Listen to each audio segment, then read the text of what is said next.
The following is a special presentation of ABC Sports.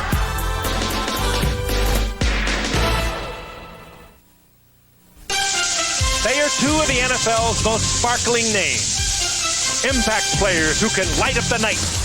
But their teams are in trouble. The Vikings and the Eagles have each won only one game.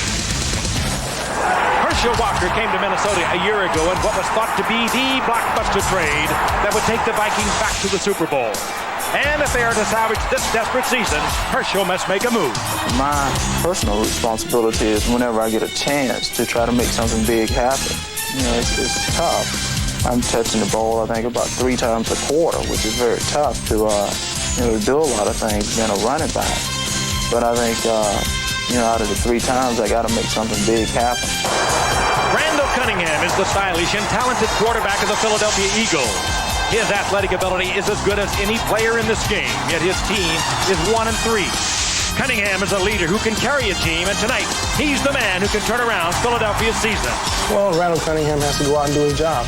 My leadership qualities are not going out and talking, saying, let's get it going. It's basically me doing my job. As long as I can do my job, the other guys will say, well, Randall's doing his part. We got to do our part. The Minnesota Vikings beat the Philadelphia Eagles on ABC's Monday Night Football. Are you ready? I'm ready. Are you ready? I'm ready, too. Are you ready for some football? A Monday night party? Hey, this is Rockin' Randall, Hank. Ready to get the good time started. From the opening kickoff to the grand finale, it's a Super Bowl season on a ABC.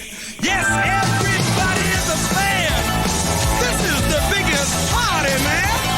All my rowdy friends across this land, we all got it started. Yeah, everything is ready, everything is right. Monday Night Football is coming on tonight. ABC's Monday Night Football. The Minnesota Vikings versus the Philadelphia Eagles. Brought to you by the Saturn Corporation. A different kind of company. A different kind of car. By America's favorite light beer, Miller Lite, the sole sponsor of the NFL Player of the Year Award. And by McDonald's. You know the one. It's McDonald's for food, folks, and fun.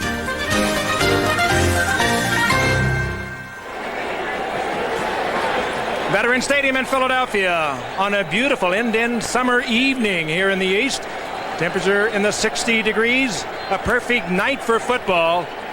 Inside a capacity crowd. The Philadelphia Eagles and the Minnesota Vikings in a vital game to both of these teams if they have plans for the playoffs. Hello again, everyone. I'm Frank Gifford. So happy you're with us. Here with Al Michaels and, of course, Dan Dierdorf. And tonight is crunch time for the Eagles and the Vikings. It's quite simple that who loses tonight is going to be in much more trouble than they already are. And, of course, the Eagles come into tonight at 1-3. They're in the NFC Eastern Division, of course, with the Giants. With their win over Washington yesterday, went to 5-0. The Vikings are 1-4. NFC Central, the Bears are 5-1. The math is quite simple. The loser tonight drops 4 back of the leader in their division. You talk to both of these teams, however they feel that they can get it together, get it back on the right track, particularly the Eagles. They say without a couple of miscues, they could be 4-0, and you get the feeling that they really believe that. Meanwhile, the Minnesota Vikings are saying the same thing, but you kind of wonder because they've lost their starting quarterback, Wade Wilson, with a torn ligament in his thumb. They've lost for the season their defensive MVP from a year ago, Keith Millard. And just this past week, Mike Lynn, their longtime general manager, resigned to take over the World League of American Football. So there is confusion. And Al Michaels, this is the team that 1 year ago, and you recall, I recall, fans recall, that they felt they were one Herschel Walker away from going back to the Super Bowl. Well, you go back to the end of the '88 season. They finished that year with a flourish. They send 9 players to the Pro Bowl, including the quarterback Wade Wilson. They start '89 and they say, boy, if we just had a running game. So Mike Lynn goes out and he sends 5 bodies and a lot of draft choices to Dallas for Herschel Walker, who's supposed to lead them to the promised land. What's happened? Well, if you count their playoff loss last season to San Francisco, since the Walker deal was made, Minnesota has won 8 and lost 9. This year, as Frank mentioned, they are 1-4 if they lose tonight. The grim reality is they are 4 games back of Chicago this early in the season. So Minnesota with problems, but one thing for certain, Dan, they will get no sympathy from Buddy Ryan and the Eagles, who are very much in that same boat. You're right, Al. There'll be no crocodiles shed here in Philadelphia by the Eagles for the Vikings. That's because they do have problems of their own. And maybe the most disturbing problem when you talk to the Eagles players is the fact they have a tendency to play down to their competition. They're really upset that they lost here at home on their own turf to both Phoenix and Indianapolis, teams that they feel that they should have beaten. But maybe the best story here in Philadelphia is their coach, Buddy Ryan. After their loss to Indianapolis, Randall Cunningham and Reggie White said, well, if Norman Brayman would give Buddy a new contract, we'd play better. Norman Brayman's response was, the inmates will not run this asylum. I think the time for talking is past for these Eagles. If they want Buddy to stay here, they better play some better football. The same is true for the Vikings and Jerry Burns, and I think that sign says it all. For these two teams, this is the do-or-die bowl. And it comes early on a beautiful night in Philadelphia with the Minnesota Vikings and Herschel Walker, who does so many things, not only running the football but receiving as well. He's caught 16 passes, and he also has been very successful in running back kicks this season. His average is 23.6, well above the league average. There is Wade Wilson, who underwent surgery on that right thumb, so he is gone at least for several more weeks. And in his stead, Rich Gannon, who is from Philadelphia, grew up in this area and went to the University of Delaware and has done a nice job, will be guiding the Vikings. And their backup quarterback is Sean Salisbury. Philadelphia to kick off, Roger Ruzek, the former Cowboy, to put it in the air. Just one touchback in 21 kickoffs this year. Walker sets up at the 5-yard line, and here we go from the vet in the direction of Herschel from the 5. And run out of bounds up at the 22-yard line. And so the Vikings take over at that spot. Gannon was originally drafted by New England, but a week after the draft, he was dealt to the Vikings and has spent most of his career on the bench behind Wilson and Tommy Kramer, making now his 3rd start. They move Walker around. Rick Fenny has done very well this season running the ball. Carter has a strained hamstring. We'll keep a close eye on him. Jones is the other wide out. The tight end is Jordan. And the guys up front, including Tim Irwin, who just passed the bar in his home state of Tennessee over the weekend. From the 23-yard line, off the play fake. Gannon goes right to the air and goes deep, but too deep. The pass intended for the tight end, Steve Jordan, running a sideline route. Ben Smith, their #1 draft choice in the secondary for Philadelphia, breaks it up. And here is that Eagle defense. The one guy missing there is Mike Pitts. He is gone for at least several weeks, and Mike Golick takes his spot. You know about Reggie White, of course, and the others. Joyner, Evans, and Small, the linebackers. And the secondary, Jenkins and Allen, with the hard-hitting Andre Waters and the aforementioned Ben Smith, the rookie from Georgia. Chris Carter, the former Eagle, is in there for the Vikings. Fenny is the ball carrier, and he takes it up to the 27-yard line. It'll be 3rd and about 6. And now it could be that Anthony Carter, with that strained hamstring, will not be able to go tonight. He warmed up. He didn't know for sure whether he could go or not, but right now, Chris Carter is in there for him. The former Eagle, who played for the Eagles last year and scored 11 touchdowns for them. But the problem with the Chris Carter, he'll be working against defensive backs. Dan, you know he worked against them all last year. They know him like a book.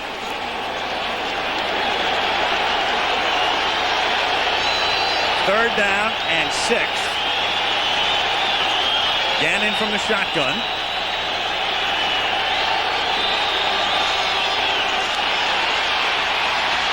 Protection breaks down. Down he goes. It's a fumble. It's picked up by the Vikings. Loose again. The official dives into the pile, and the Eagles have the football. Back-to-back mistakes by Tim Irwin, the right tackle. First of all, he's the guy that gets run back into the quarterback by Reggie White. And then Irwin somewhat atones for his mistake by picking up the football, but then wouldn't you know it, he goes ahead and fumbles it. And again, good coverage deep on Jordan. That was where Gannon was trying to go, and it just didn't work out that way. Look at the right side of your screen. There's Reggie White, and he just pushes Tim Irwin all the way back into the quarterback, and Irwin alertly picks up the ball, but then William Frizzell hits him, and the ball comes loose. Looks like the officials have stopped things down on the field. There's Gene Barth, our referee.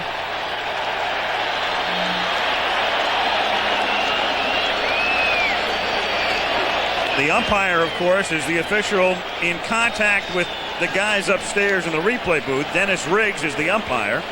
But I think Barth was talking about the clock. He said something to Cunningham. The two adversaries, Buddy Ryan and a quick look at Jerry Burns, and I don't think there's any question that it's a fumble. Just ripped right out of there. No, William Frizzell, I don't know that he did it intentionally, getting his right arm on the football. There's no doubt about it being a fumble. Irwin was nowhere near the ground, and Philadelphia, the recipient of the game's first break. Right away, the Eagles with 4 wide receivers. A new look for them. Although one of them is Keith Byers and one of them is Keith Jackson. First down from the 22, and Cunningham, a great scrambler, takes something out of nothing and turns what would have been a sack into about a 7-yard pickup, fighting his way down to the 15-yard line where Mike Merriweather makes the tackle. I didn't know he could run like that. Well, Cunningham has thrown for 1,000 yards, divided by 4, that's 250 a game. And you know about his running ability. He's averaging 5.2 on the ground. Tony and Byers is all over the place. Quick, coming back from last year's surgery, and Calvin Williams, the rookie, and Keith Jackson, the tight end. There are the guys up front, minus Matt Darwin, who's hurt and gone for much of the season. 2nd and 3 from the 15. Cunningham on a roll, backside pressure, and throws it away. It'll be 3rd and 3. Chris Dolman, one of the quicker defensive ends, and they'll use him all along the line of scrimmage, particularly now with Keith Millard gone, but he was there to make sure that Cunningham did not run out of the pocket. Look again, bottom of your screen, pressure from the outside. Mike Merriweather, number 57, Dolman from the other side. Merriweather at that weak side linebacker position this year. He followed him over his career. You know, he's always played the strong side. He could become a major star. He's already that, but he could become even more important as a weak side linebacker. From the gun, 3rd and 3. The Eagles this year have bogged down often inside the 20, and it's shoveled back by Byers, and there's another busted play as Byers put it on the ground. Anthony Tony is able to recover, and once again the Eagles bogged down in what they call the red zone. That was an option. That might have been planned, Al. Oh yeah, no, that was a design. It was ugly enough to be busted. When I say broken play, I mean bad play. That was a designed option where Keith Byers was running the option, taking the place of the quarterback after the handoff, and he's going to pitch it to Tony. Here, take a look at it here in the reverse angle. They'll be coming right at us. There he sees Dolman. Dolman takes the quarterback, supposedly, Keith Byers, and then he flips it. A little razzle-dazzle early. 38-yard field goal attempt for Ruzek. And the kick is good. So the Eagles get a big break, but then can't get a first down. Settle for 3 on Ruzek's field goal, which comes 2 minutes and 48 seconds into the game in Philadelphia. Eagles take the early lead. Veterans Stadium in South Philadelphia, home of the Eagles and the Philadelphia Phillies, and packed tonight. The Eagles and the Vikings having added on Monday Night Football with Philadelphia, thanks to Roger Ruzek's 38-yard field goal on top. 3-0 with 12:12 to go in the first quarter. Herschel Walker, who ran the opening kickoff back from the 5 to the 22. Sets up at the 5-yard line.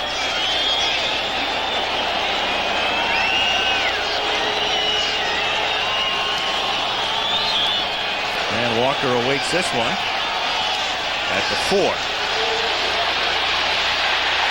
And he cannot escape the grasp of Al Harris, the longtime Chicago Bear and now Philadelphia Eagle linebacker, playing here on special teams in his 11th season. Nowhere to go for Herschel, and the Vikings will start deep in their own territory. For Gannon, it's a homecoming. We mentioned he was raised here, went to St. Joe's, and in fact played in this stadium when he was a member of his high school football team. Then went to Delaware, where he played for Tubby Raymond.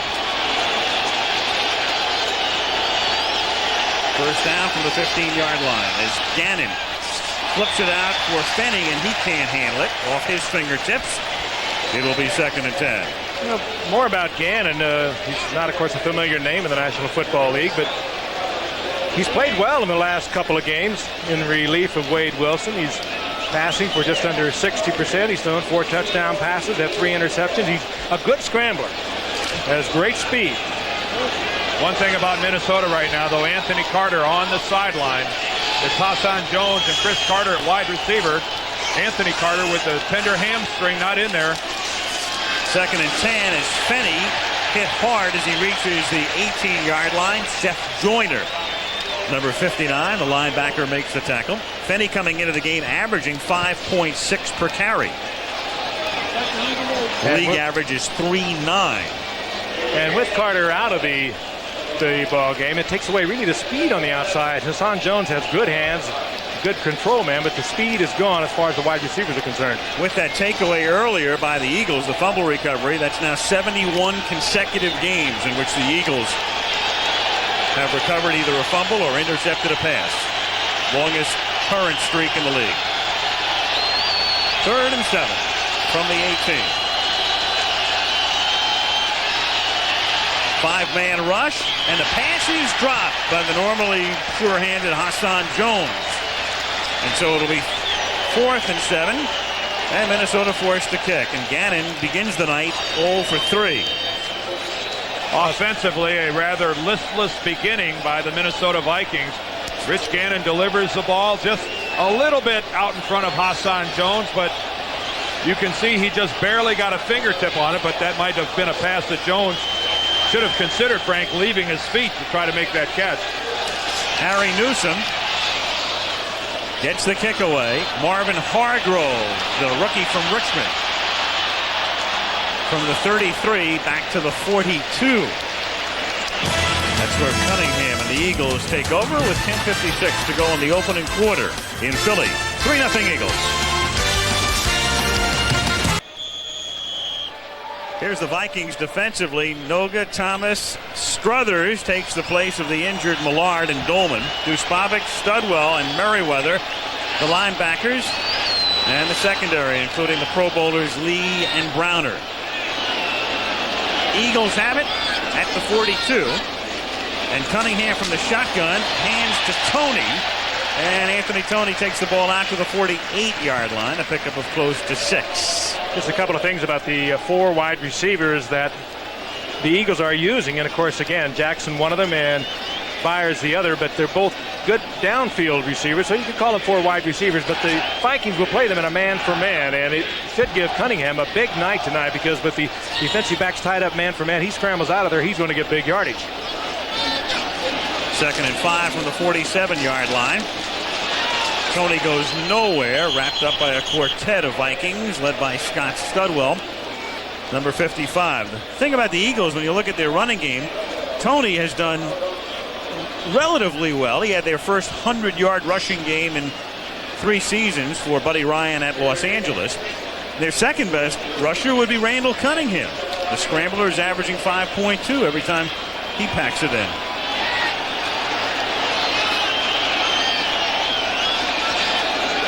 3rd and a long 5 from the 47-yard line. And the Vikings jumped. It was Dolman across the line, and the pass is incomplete, and there's a flag down on that as well. Intended for Calvin Williams.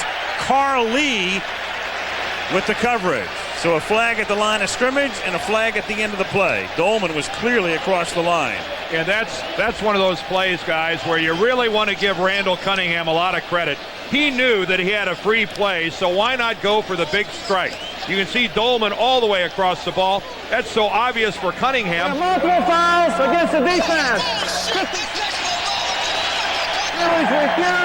We got defensive pass interference on number 39. Penalty accepted. First down. I mean, you have to give Randall Cunningham, I think, a great deal of credit there for realizing that he had a free play. And, Frank, that's a tight call on Carl Lee. I'll tell you, that's Pro Bowl coverage by Carl Lee. And what they're saying, I suppose, is that he got an elbow in there and kind of hooked the arm of Calvin Williams, but that is a close call, and I'd consider that just fine coverage by Carl Lee. And he got the elbow in at the 25-yard line, so it's a 29-yard penalty.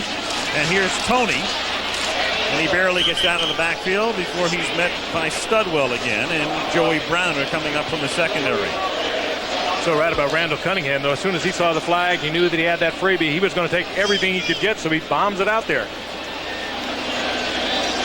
2nd down and 9. Each coach in his 5th season. Ryan in the last year of a 5-year contract. Burns with a year to go, but a general manager who's also going. Mike Lynn, to whom we'll speak at behalf.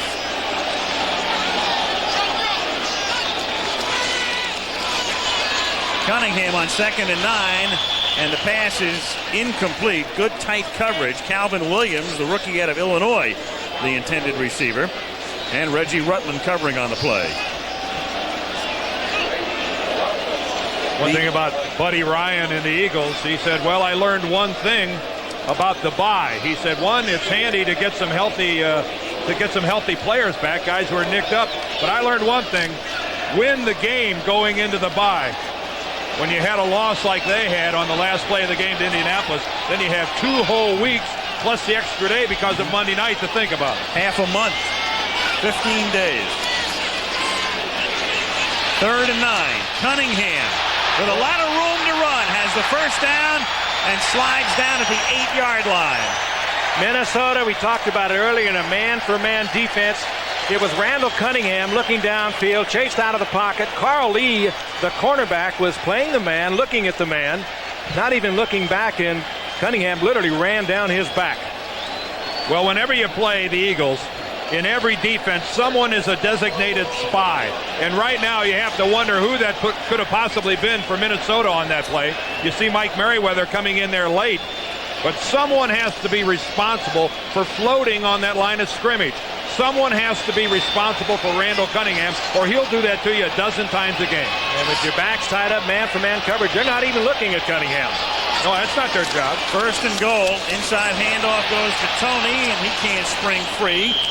Joey Browner came up to make the initial contact, and Mike Merriweather finished him off. And let's not let that graphic go by unnoticed. That Randall Cunningham has just set an NFL mark, most yardage gained as a runner in the first 400 carries of one's career. And he could well add a lot to that total tonight. That's because he runs by design. Buddy Ryan wants Randall Cunningham running with the football.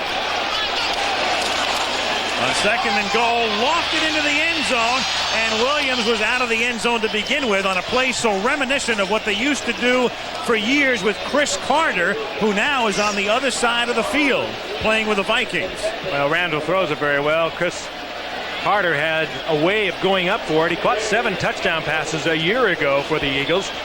And this is, again, Pro Bowl coverage by Carl Lee.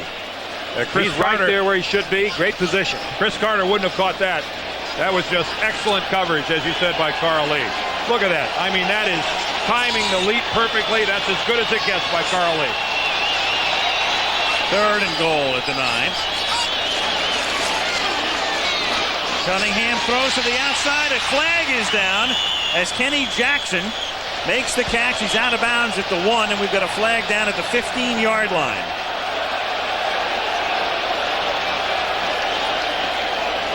Against the Eagles. Whoa. That might have been Pete Jackson fighting through a defender. It might have been a pick, Frank. It wasn't. It was the closest thing to it. 10 yards penalty. Replay the 3rd down. It is on Jackson. He's coming out from the slot position. They use Jackson, the great tight end, all over the field as a flanker in the slot. That time he got tied up with the linebacker, pushed off, and they picked it up. Here it is right here. He's lined up on Joey Browner. And Keith Jackson is acting more like a blocker than by a receiver. You've got to work to get off. That time Jackson was called for shoving Browner after the ball was already in the air. 3rd and goal. Cunningham lofting in, and the catch is made. Touchdown. Williams was in. Told you, Randall can throw this as good as anyone in the game. Vikings argue next stop here, folks, will be the replay booth. I guarantee you. I think the left foot came down out of bounds. If it wasn't out of bounds, it was awful close. I think we're going to have to zero in on the left foot of Calvin Williams. You be the judge. It's Carly again. There's the right. The left is out of bounds. You have to come down with both feet in the NFL, even if it's in the end zone. And this will be overturned. They've already made contact with the umpire. And you don't have to study that one for a long time, I do not believe. Mark Burns is the replay official. Just an excellent catch by Calvin Williams. You can see the right foot is down, but watch the left. It is well out of bounds. And again, relatively good coverage by Carl Lee. As a review by the replay official, the score counts. Touchdown. You got me on that one. He obviously did not have both feet in bounds. It what? Well, they're going to say he was forced out of bounds. He can only be forced out with contact, though. There wasn't even any contact that I saw. Oh. Ruzek for the extra point. A fumbled snap and a block kick, and a horrible call by the replay booth. Spiegels was the holder. Ruzek's extra point attempt was blocked, but the Eagles get a big break. 9-0. Philadelphia will take a commercial here, and we'll come back and obviously look at that again.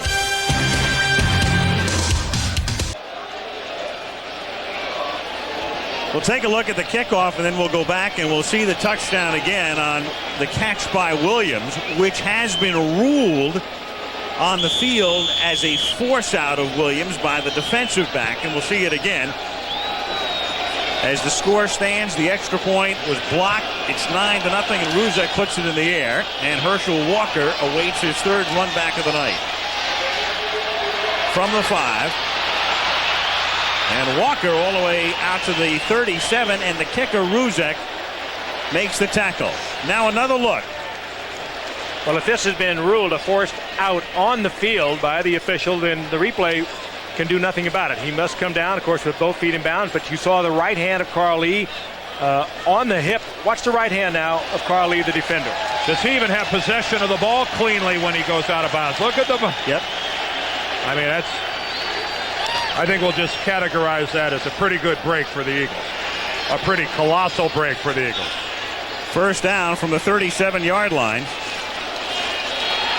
And there's the first completion from Gannon tonight to Steve Jordan.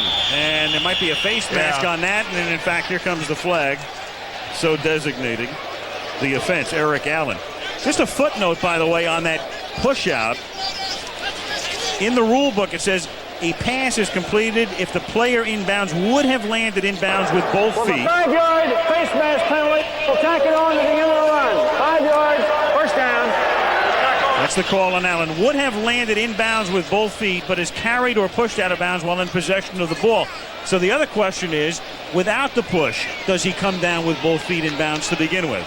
Well, that's what the official on the field is saying. He would have come down with both feet in bounds, and they can't overrule it from the replay booth. Well, all I know is this man's upset. Everyone in Minnesota is upset, and I think they have a right to be.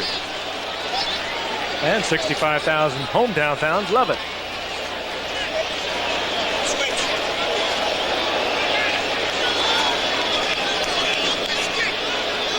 Scoring drive for the Eagles. You know, the question here is, did instant replay, does it really justify its existence when you have it in a game like this and it doesn't come into play in a situation like that? Food for thought. From the 37-yard line after the penalty.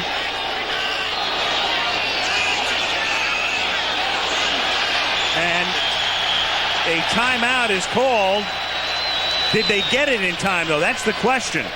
The Vikings called timeout. The clock was down to 0. A flag was thrown, and the question is, did they get the timeout called? I don't think so. Before the clock went to zip. Delay a game. They didn't. So no timeout. And what you say, Dan, just to follow up on that, what good is replay? I'm sure a lot of people are saying, but then again, apparently the replay official doesn't have the right, as we've explained, to overturn that particular call. Understood. That facet of the call. I understand. But still, does it function the way we'd like to see it function? No. First and 15. Whoa, wide open. Carter. Cannon going deep. Touchdown. Oh, and how Chris good. Carter. How good must he feel? Oh. How good must this ex-Eagle Chris Carter feel? You notice he's not returning the ball.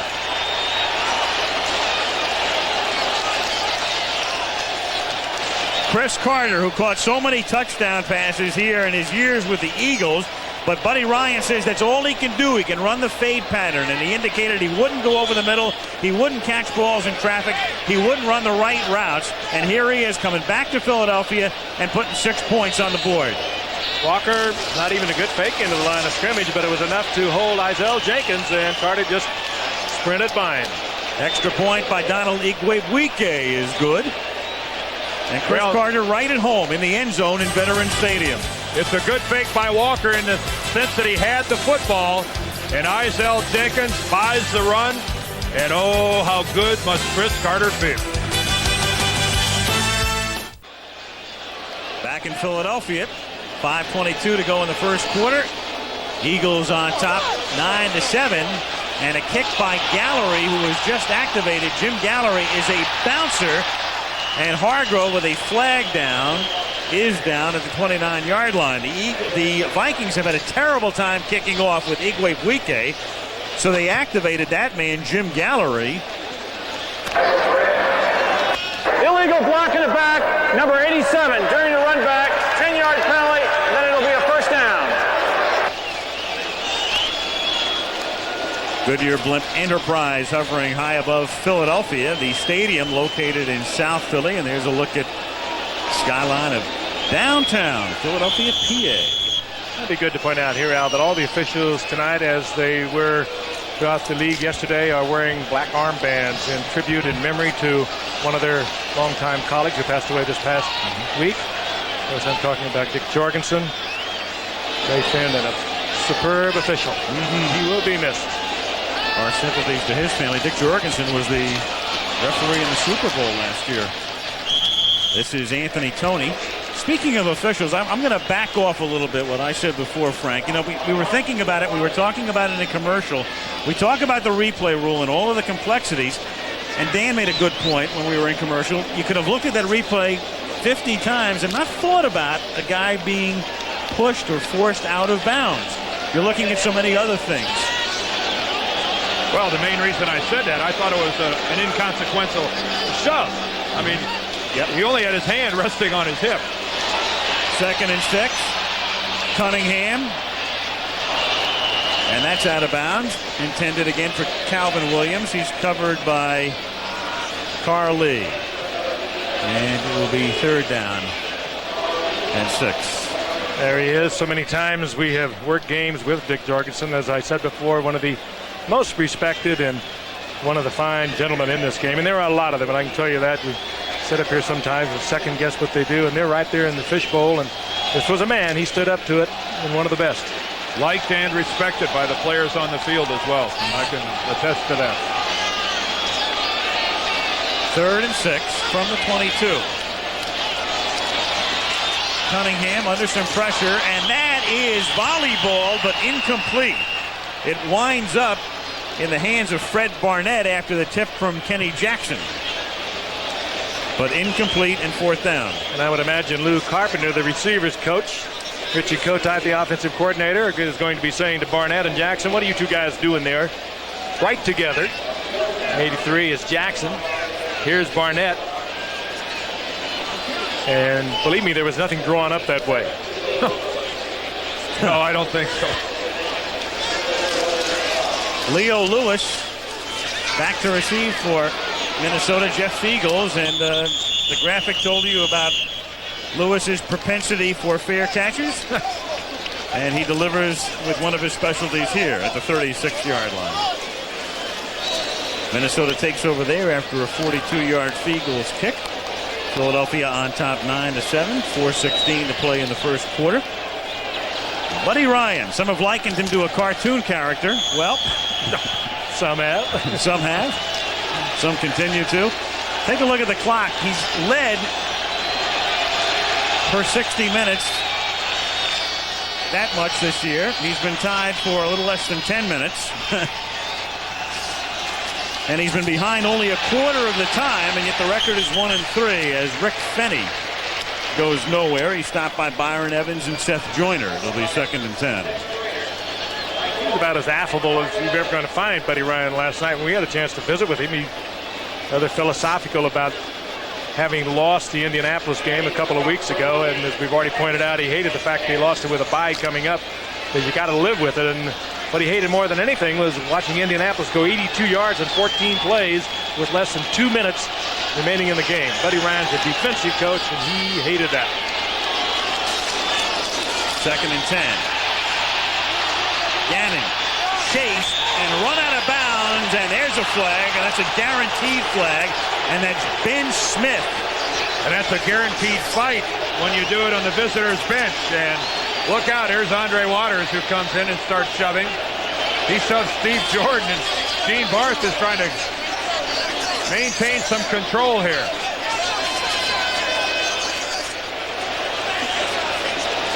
A little overzealousness by Ben Smith, and he knows it. I mean, that really is a rookie mistake.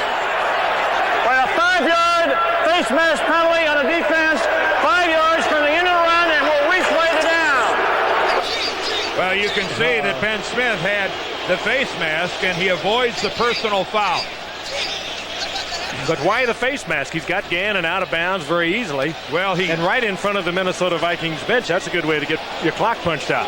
And he might have been lucky that the official already threw his flag for the face mask, because he was flirting with a personal foul for riding him out of bounds and then making the hit. Here, by the way, is the #1 draft pick out of Georgia that Buddy Ryan will tell you is going to be a great football player. He has all the credentials, the speed, the size, and a very aggressive football player. And, of course, Buddy Ryan loves that with his talent. Well, this guy's got 2 interceptions already. But they're working on his work habits, because they did yank him a couple of weeks ago and felt that he should spend a little more time looking at game films. On 2nd and 5, a little swing to Fenny. He's upended at the 42-yard line by Izell Jenkins.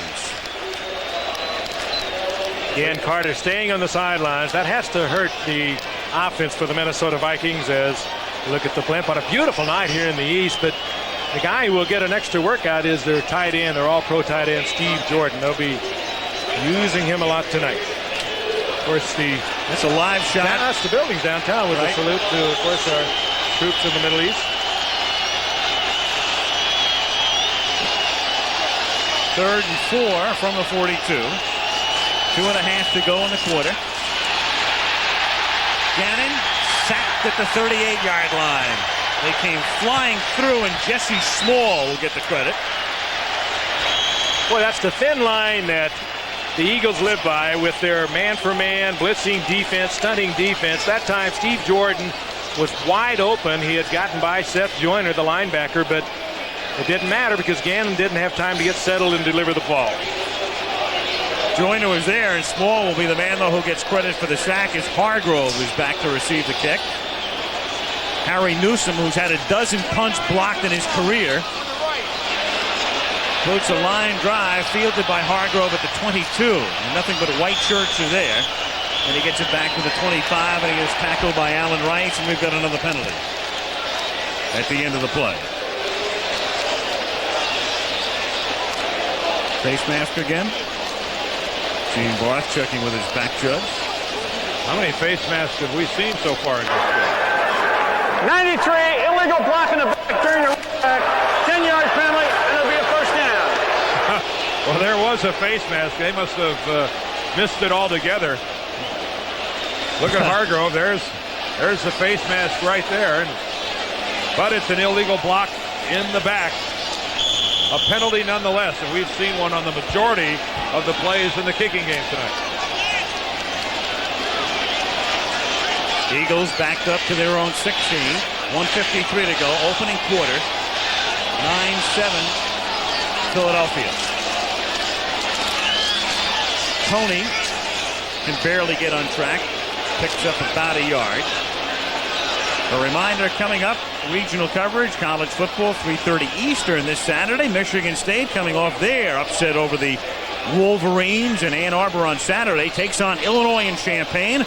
Those of you in the West will watch Washington travel to Stanford. College football Saturday. And we're in Cleveland a week from tonight, where the Browns host the Cincinnati Bengals in the key AFC Central battle at 9 Eastern time. 2nd and 9, and Anthony Toney again takes it out to the 19-yard line.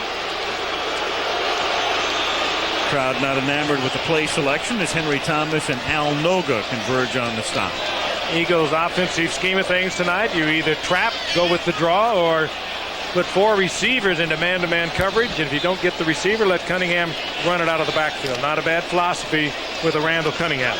There's Mark Trestman, the gentleman on your left, formerly the offensive coordinator with the Cleveland Browns. You're used to seeing him on the sidelines there. Now he works with the quarterbacks in Minnesota. 3rd and 7. Cunningham is 1 for 6. He's 1 for 7 with an interception now. Mike Merriweather, the former Steeler, and he's out of bounds, they say, at the 8-yard line. They're bringing it back to the 8. Yeah, you could hear the whistle. You could hear the whistle blowing while Merriweather was still running. Yeah, we talked earlier about Merriweather moving over to the weak side, and what that has done is freed Merriweather up where he does not get a lot of coverage over the tight end. He does not get a lot of man-for-man coverage now in the Vikings' defensive scheme of things, and he is a superb athlete. Played so many all-pro years with the Pittsburgh Steelers before coming to the Vikings, but he is absolutely perfect for this weak side position because he has the great speed, the maneuverability. This time he happens to be free. Picks it off the deflection, and let's take a look.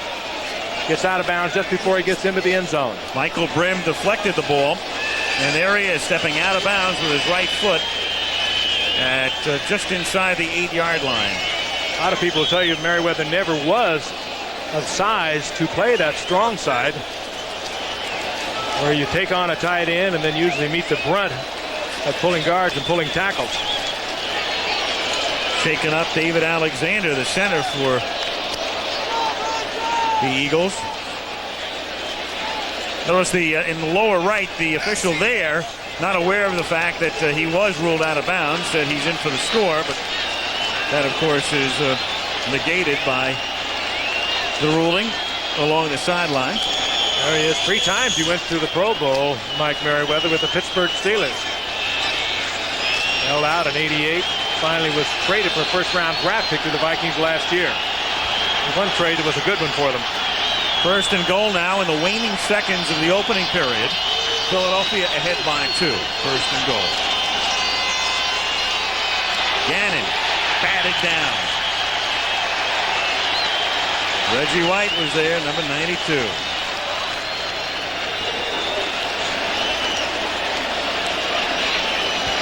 It's Gannon looking over, finding something that'll go against this man, Reggie White, who is always in your face. Look, 2 men assigned to him.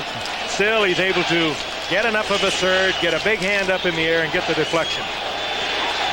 Rather than waxing poetic about that man, all you have to say is he's the best defensive lineman in the National Football League, bar none. 2nd and goal. Herschel Walker's first carry of the night is a fumble. Picked up by the Eagles. Jerome Brown.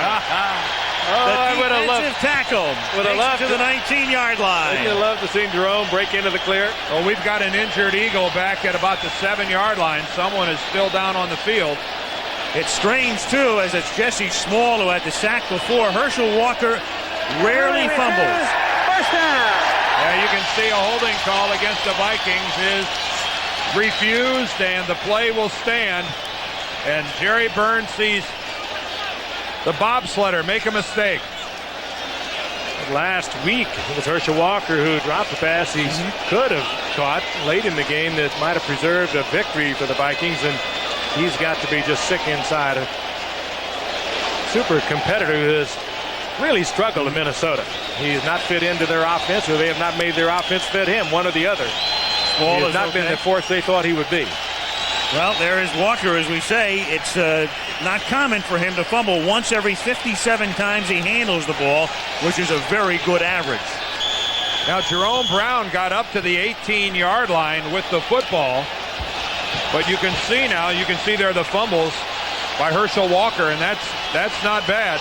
But they're ruling that Jerome Brown was down, touched by a Viking player back at the 9-yard line. Credit that strip to Clyde Simmons of the Eagles. Final play of the quarter. Anthony Toney looks the room to the outside and gets turned in and tackled by Browner and Lee at the 14. And from that spot will the second quarter commence. End of one. Philadelphia leads 9-7. Back we come with Monday Night Football after this commercial message and a word from our ABC station. In Philadelphia, Al Michaels, Frank Gifford, Dan Dierdorf start the second quarter. Philly on top 9-7. And it is 2nd and 5 from the 14-yard line. Eagles with the ball and Cunningham to throw. Caught at the 28-yard line and then taken away from Keith Jackson, but he's down. The play is over and forget the rest of it. Hit by Joey Browner, but it's a completion and a first down out to the 28. Two of the best tight ends in the game performing here tonight. Keith Jackson, we've already talked about. Steve Jordan, both Pro Bowlers for the NFC. You can see the story there as you look at the first quarter numbers. It's the turnover department. Minnesota has lost it twice. Philadelphia has turned it over once on the Keith Byers option pitch back to Toney, and that's been the story. Philadelphia 9-7 lead. From the 28-yard line, Toney, nothing doing there. He is wrapped up by Chris Dolman, number 56. ABC's Monday Night Football is being brought to you by Mercedes-Benz, engineered like no other car in the world. And by Miller Genuine Draft, cold filtered for real draft taste. So get out of the old and get into the cold. 2nd and 10. There's Jim McMahon, familiar face. Backup quarterback for the Eagles. Richie Kotite, the offensive coordinator, who calls the plays. McMahon will signal them in. 2nd and 10. Great protection for Cunningham, who goes deep down the sideline and incomplete. Intended for a familiar figure, Mike Quick, the former Pro Bowler, covered well by Reggie Rutland. Quick had surgery on both knees last year and has made a sporadic sort of return. Well, he's been out for a couple of weeks because he got hit in the quadricep muscle, the thigh muscle, and that has slowed him. He did not play a couple weeks ago, and again, a good example of excellent coverage by a Minnesota cornerback, that time Reggie Rutland. We've seen Carl Lee working on the other side. That is brilliant coverage that time by Rutland. I think the Quick of 5 years ago would have been coming back for that one. 3rd and 10. Cunningham completes this one underneath. That catch is made by Byers, who caught 12 in the Eagles' last game against Indianapolis. But on 3rd and 10, it's not a particularly good route to run, as it picks up only 5 and forces the Eagles to punt again. Eagles to boot it. John Telchik, their regular punter, underwent surgery, and he is still on IR. So Fiegels has the job.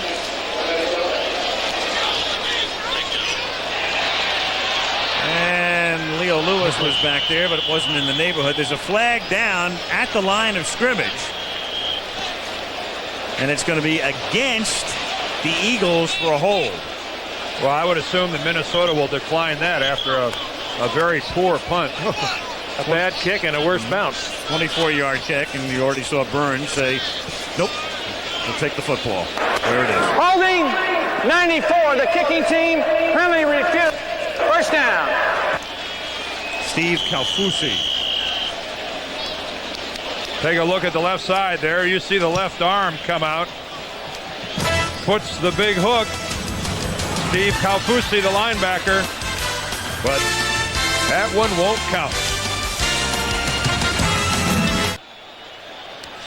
Mike Lynn, who surprised everybody last week, the longtime Viking GM, is leaving to become the president of the new World League of American Football. So he is here tonight, and we will talk with him at the half. As he looks on, his team has the ball. They trail by 2 from the 43-yard line on first down.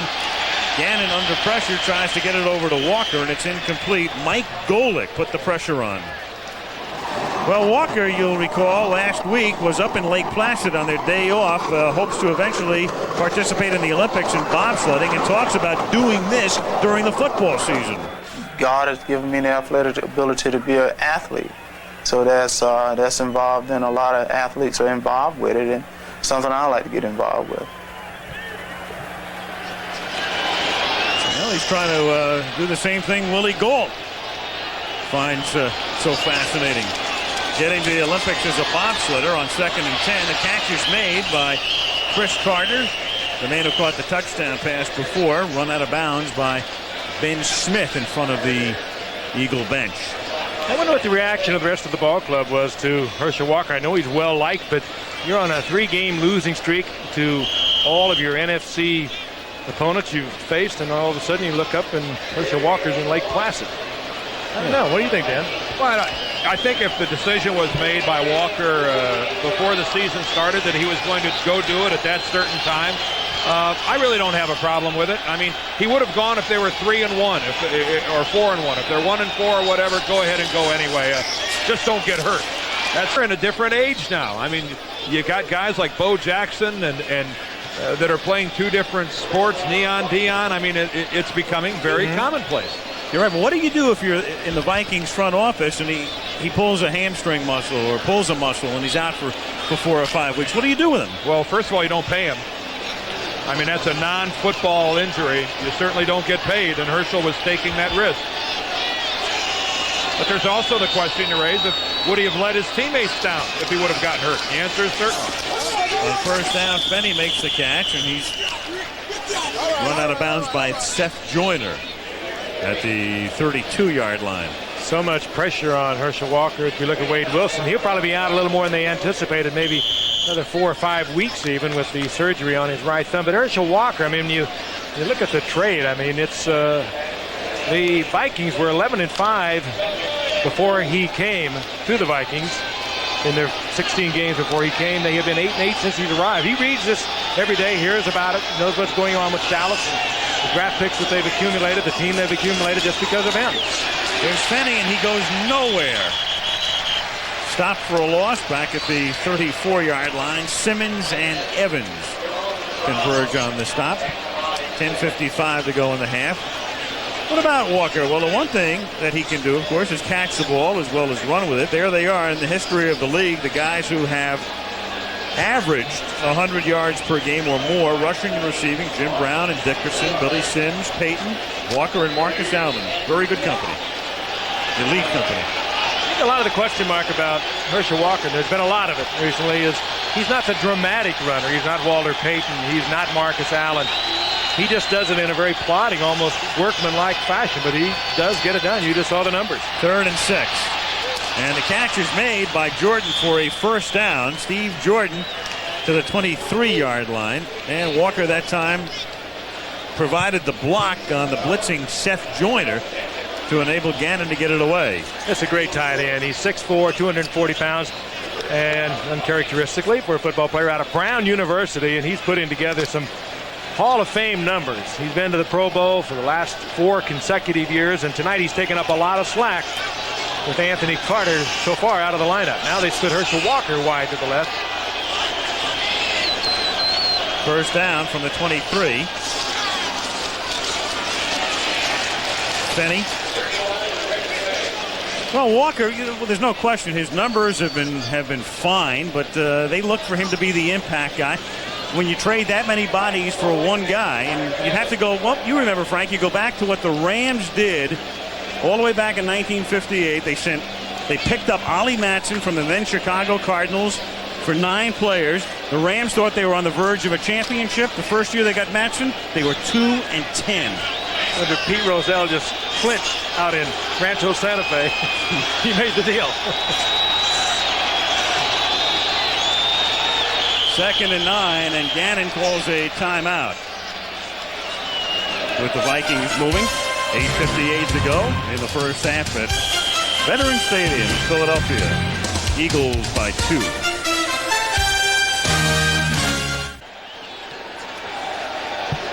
Vikings moving. They're down 9-7 after taking this timeout at the 21 of Philadelphia. Second down and 8. And the Vikings one-sided tonight. Almost all of their yardage through the air. Only 7 yards on the ground. More through the air. Jordan breaks the tackle, takes it down to the 9-yard line. Jerome Brown gets credit for the tackle down at the 9. Pretty good tackler that he was able to get away from. Andre Waters, the strong safety. But again, Jordan is very special. He plays tight end, but he moves all around. He'll flank out wide as a wide receiver. He'll get into the gap. That's Andre Waters trying to take him on high. He knew he would have little or no chance low. And Jerome Brown peels back and makes the saving tackle.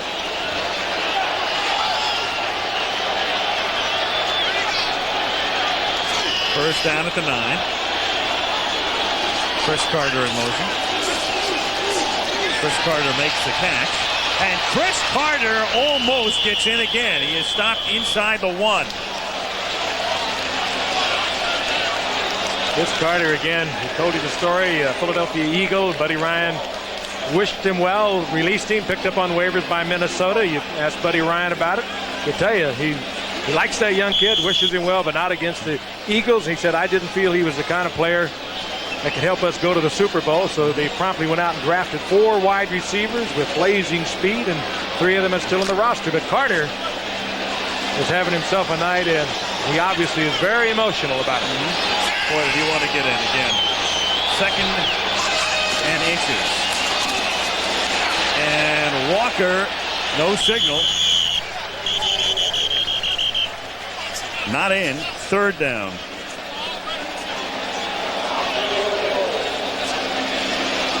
Third and goal. It will be changed to a 3 in just a moment on the dial it down. Did I lie to you? First again, we talk about Herschel Walker. It's been said so many times, it's almost trite that he has such a better record from the deep single back eye formation. It just doesn't quite fit into the 2-back offense of the Vikings. Fenny, and he's in there for the touchdown. So Fenny gets it into the end zone, and the Eagles have squandered a 9-0 advantage as Minnesota takes the lead. Yeah, one of the things that happened on that entire drive is that Minnesota and their people up front started to handle what had been a pretty effective rush by Philadelphia up to that point. And here's a good example of it. Nothing fancy at all, but the line surge by Minnesota puts most of the green jerseys back into the end zone. Igwebuike puts it through. That, by the way, is only the 2nd rushing touchdown for the Vikings all season. 12 in the air and only 2 on the ground. They lead by 5.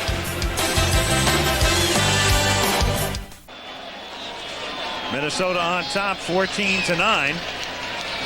Numbers on their drive. Fenny pushing it in from the 1.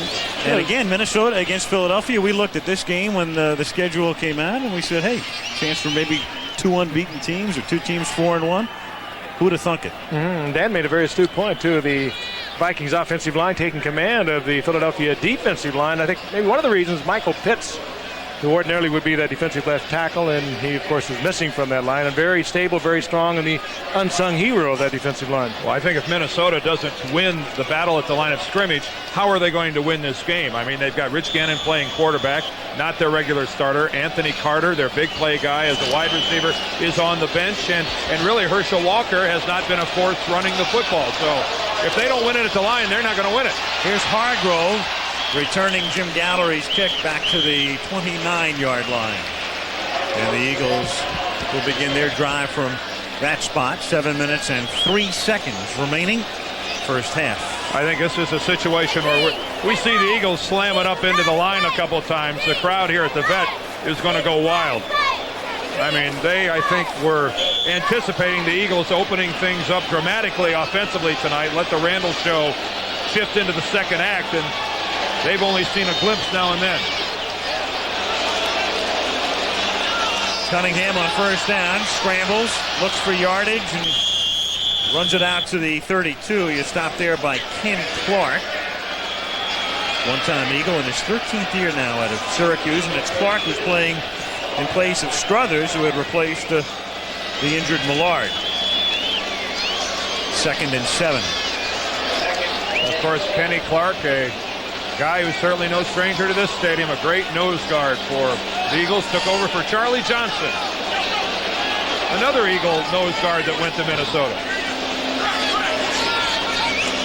2nd and 7, a little toss back to Tony. There's a flag. Studwell corrals him at the 37-yard line. Gene Barth with the call for us momentarily. A little movement over in the right side of the Vikings defensive line, but they could have also been drawn off. And I think that's what Gene's telling us.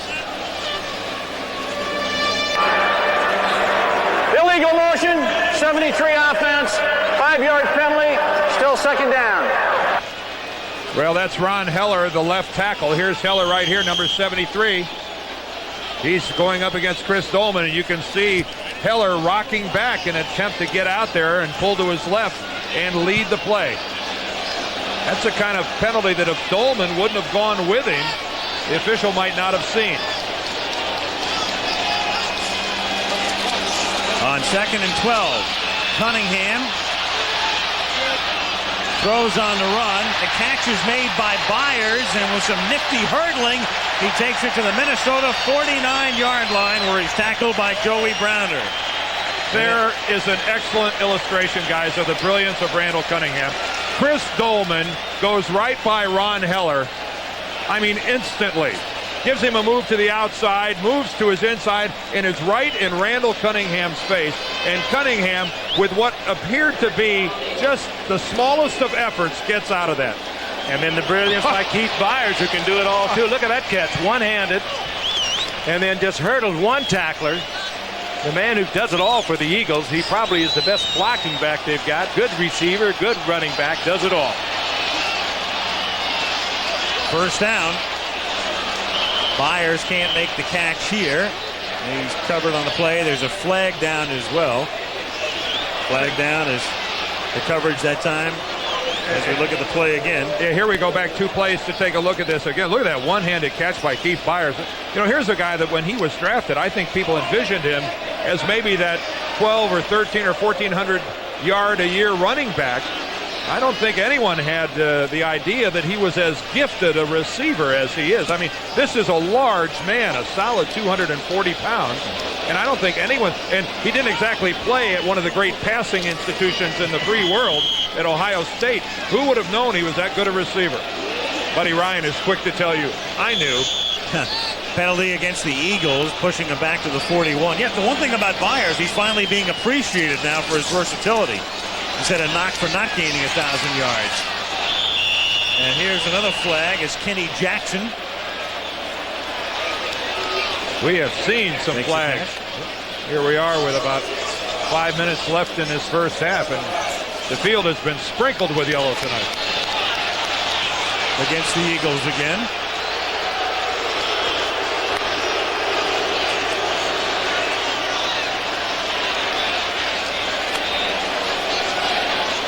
Buddy and his buddy. Offensive pass interference, number 83. 10-yard penalty, still 1st down. Kenny Jackson,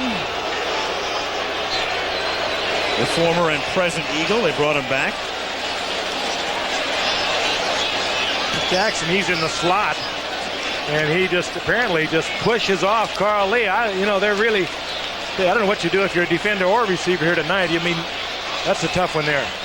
Well, Kenny Jackson, the reason he got flagged was he just extended his arms all the way out when he pushed off. You got to be a little more subtle than that. 1st and 30, and the catch is made along the far side by Barnett, and that marker is the back marker, so he picks up 19, and they still need at least 11 more. Fred Barnett is one of the reasons that Chris Carter is in Minnesota, one of the 4 wide receivers that were drafted. He was taken in the 3rd round. He's big, he's fast, and they think he could potentially become a Pro Bowl player. Watch him drag the foot to make sure he came down with 2 feet in bounds, but again, kind of fun to watch that pass by Randall Cunningham. Drags the right foot, Good catch and gets Randall Cunningham with second and 12 yards for the first down. From the 49, 4:10 to go in the half. Cunningham throws into a lot of traffic and nearly threaded the needle. Trying to get it in between Brim and Stills into the hands of Fred Barnett, and it's incomplete.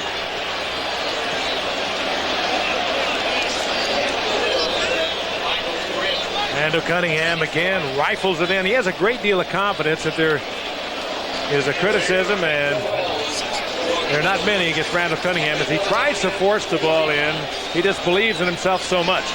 Of course, you want that, and particularly the way Buddy plays Randall Cunningham. He likes him to run the football. He says, I've coached defense long enough to know what he can do to a defense.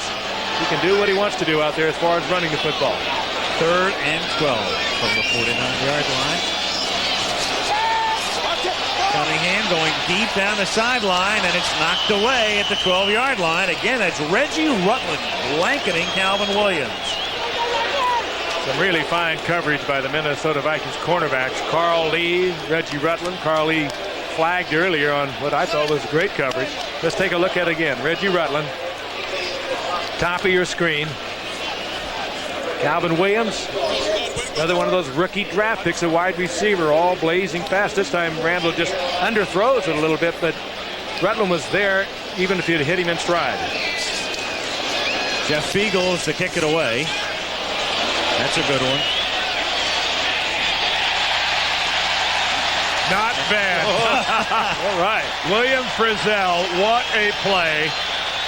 I mean, that's what sends special team coaches smiling into the locker room, to be able to field a punt like that over the shoulder inside the 10-yard line. A big-time special teams play by William Frizzell. That is tough to do. Down at the 4. 3:45 to go in the half.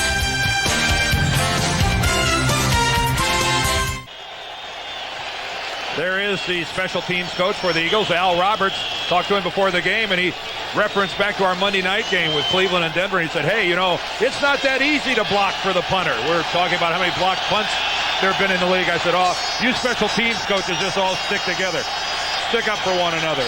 He had to be pleased with William Frizzell's play on that last one. It pins Minnesota at its 4, and then Gannon gets it away to Walker, and he fumbles again.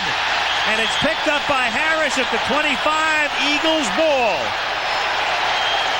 Mike Golick recovers the fumble for Philadelphia. Sometimes in a situation like Walker is in, they're saying that the ball, he was down apparently, but he's just trying so hard. I don't think he was down. The officials on the field have ruled the runner down by contact. And again, this will not be subject to review, because when you're ruled down by contact, there's the whistle, and the whistle blows. Not even close. Nope, I mean, that is a fumble all the way, but this will fall under that category of the inadvertent whistle. Well, the whistle was not inadvertent. They ruled him down. The hit by Ben Smith. Right on the ball. The ball is clearly out of there.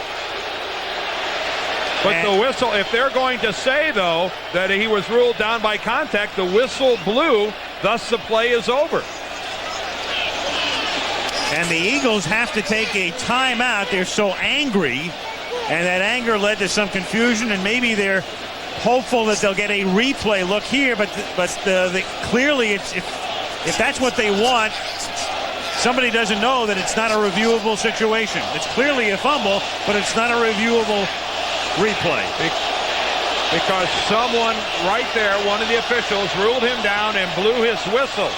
So what happened afterward doesn't matter. And the Eagles just wasted a timeout in the hope that they would look at it and review it upstairs, but it's not reviewable. First down, Minnesota at the 19-yard line.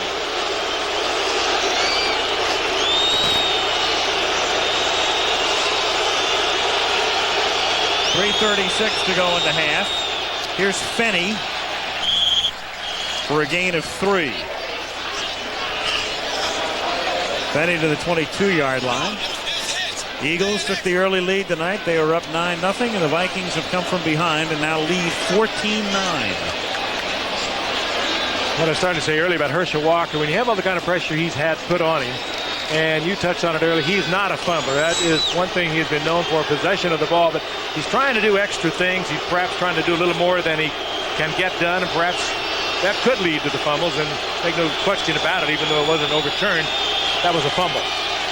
From the 22 on 2nd and 7, going deep for Chris Carter, and the former Eagle is out in front, and Chris Carter is having every dream come true.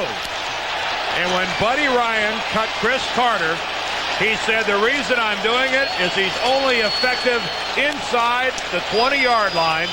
He doesn't have enough open field speed to make this ball club. Well, if he doesn't have enough open field speed, the Eagles got some real slow defensive backs, because Chris Carter just ran away from all of them. Isaiah Jenkins on the coverage out there, and first of all, he slipped on a little quick move that Carter put him to the outside, and then I think that's not bad speed. Either that or Buddy better get him a speedier cornerback. Oh, this has to hurt, because Buddy has said it so many times, been quizzed so often, and Gannon takes a terrific shot from the blitzing safety man, Andre Waters. Buddy said it so many times, he just doesn't have the speed. Igwebuike's extra point is good. So what a sequence that was. Clearly a Walker fumble, non-reviewable. Vikings keep the ball, and Chris Carter continues his vacation in fantasy land with his 2nd touchdown of the night. Carter just has got to be so thrilled. Let's watch again. This is a safety blitz. So familiar with the Eagles defense, and they shoot linebackers. This time they brought Andre Waters. Now he's looking downfield. He'll see what happens as Carter takes it in for the score, and he's saying that he was hit in the knee deliberately. And he's saying to Barth, what about that? Waters, of course, is the guy who tried to decapitate Jim Everett a couple of years ago. Well, he didn't try to decapitate Jim Everett. He went for Jim Everett's knees a couple of years ago. And again, there's Andre Waters, who comes in on a safety blitz, and rather than go high on the quarterback, ends up going low down around the legs. It looks like they're either attempting to straighten up a contact. You saw him just remove it from the eye of Andre Waters, but Andre Waters, boy, when he gets a shot at the quarterback, he takes it more often than not. He takes it low. A good football player and a tough football player, Andre Waters, but he's not a favorite among quarterbacks in this league. Marvin Hargrove from the 3 out to the 25-yard line. So the Vikings with 21 unanswered points in the city of brotherly love. And beautiful sight, the beautiful skyline, the twinkling lights, but a lot of booing going on right now at the Vet. Well, they're booing the fact that Chris Carter was so open in their secondary, but again, we have to keep in mind that that touchdown pass to Carter came right after a legitimate fumble by Herschel Walker that was not awarded to the Eagles. So a colossal swing there. It ends up being points for the Vikings when it would have been a turnover deep in their own territory that probably would have resulted in Philadelphia points. Off the fake to Tony. Cunningham is tripped up a little short of the first down. To the 34-yard line he goes. Mark Deuce Bobick gets credit for the tackle. It will be 2nd and 1. Little hurry-up offense on the part of the Eagles, with Cunningham trying to get a playoff before the 2-minute warning, which he probably will not do unless he hurries. Clock down to 2:06. He gets it off on 2nd and short, and then gets dumped at the 24-yard line as Deuce Bobick, who made the last tackle after the game by Cunningham, and Ken Clark come through, and Deuce Bobick gets the sack. That's kind of the risk you take when you are hurrying your offensive lineman into position. You have to call the play from the line of scrimmage. You take a little bit of a risk that you're not going to get the pass protection you needed, and Cunningham gets the sack. 2-minute warning.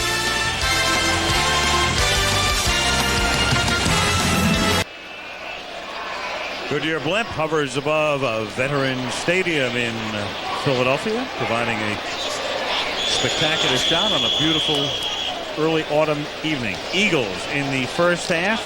It took over at the Minnesota 22, a field goal, then they moved in for a touchdown, but since then 3 punts and an interception, and they try to keep this drive alive, and contact is made as the Vikings come across the line. And once contact is made, you have the whistle. I think they're going to get Reggie Singletary for a twitch.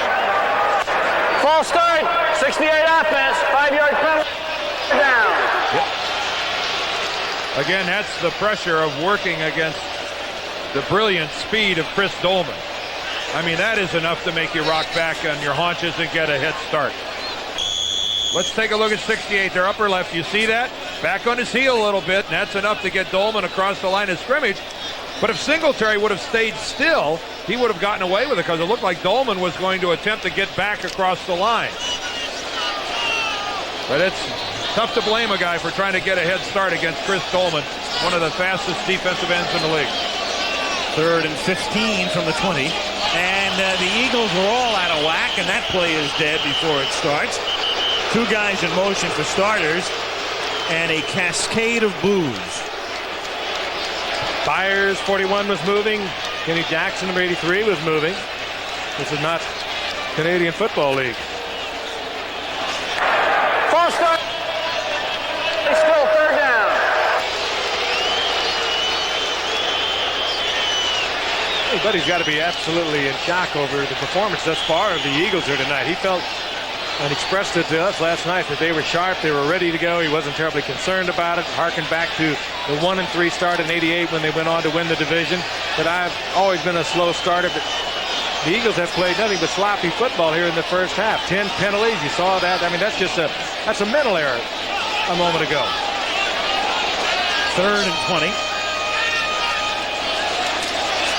Inside handoff to Byers, and here comes another cascade of boos. And I don't mean liquor sales. I don't think that's what the crowd expected on 3rd and extremely long when you're trailing. Minnesota uses a timeout because they're going to get the ball back in good field position. Watch Chris Dolman again. He gets the attention. Great speed from behind. Boy, that 56 number somehow is equated with speed, isn't it? Yeah, same number of Lawrence Taylor wears. And how many times have you seen Taylor chase a play down from behind you? You really almost have to account for someone on the backside who has the speed of a Taylor and a Dolman. Of course, Dolman was a linebacker. He was drafted number 1 as a linebacker, but made that conversion to defensive end because of that tremendous upfield move. Pat Swilling is another guy with that number. You're right. There's in that company. Dolman led the league last year in sacks, too, with 21. Jeff Eagles to kick. Vikings are going to get the ball back, and they have 2 timeouts remaining. Leo Lewis, who was briefly with the Browns earlier this year, he says contact was made, and the official says you're right. Yeah, Frizzell didn't give him a chance to catch the ball. William Frizzell, I think, who... These are just sloppy mistakes. I mean, these are mental errors. You know better than that. I don't know who they're going to call here. We got a couple. Sammy Lilly came in, and Frizzell was standing very close.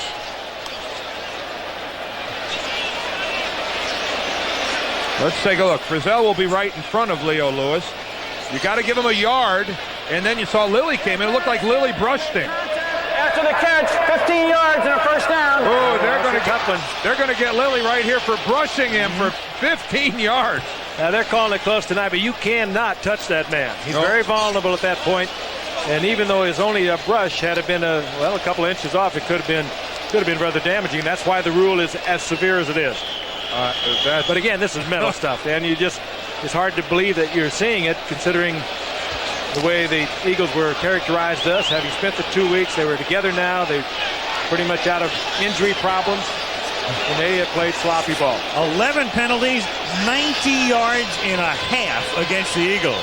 They're on a record-setting pace. In less than a half. Here's Finney. Nothing doing there. They want to at least, of course, get down into field goal range for Igwebuike. They have 2 timeouts remaining. 1:30 to go. Coming up at the half, we'll look at the season so far, and also Mike Lynn, very much in the news, shockingly resigning as the Vikings GM last week to become the president of the new league, the World League of American Football, as Gannon's pass is tipped. So we will talk to Mike Lynn. He, of course, is the man who engineered the Herschel Walker trade, who said it's worth it if we go to the Super Bowl, which they didn't last year. and are 1-4 this year, and has also been involved in a long-standing dispute with another faction led by Irwin Jacobs and Carl Pohlad in Minnesota for control of the team. And that may have figured into it, and we'll talk about that and the new league with Mike Lynn at the half.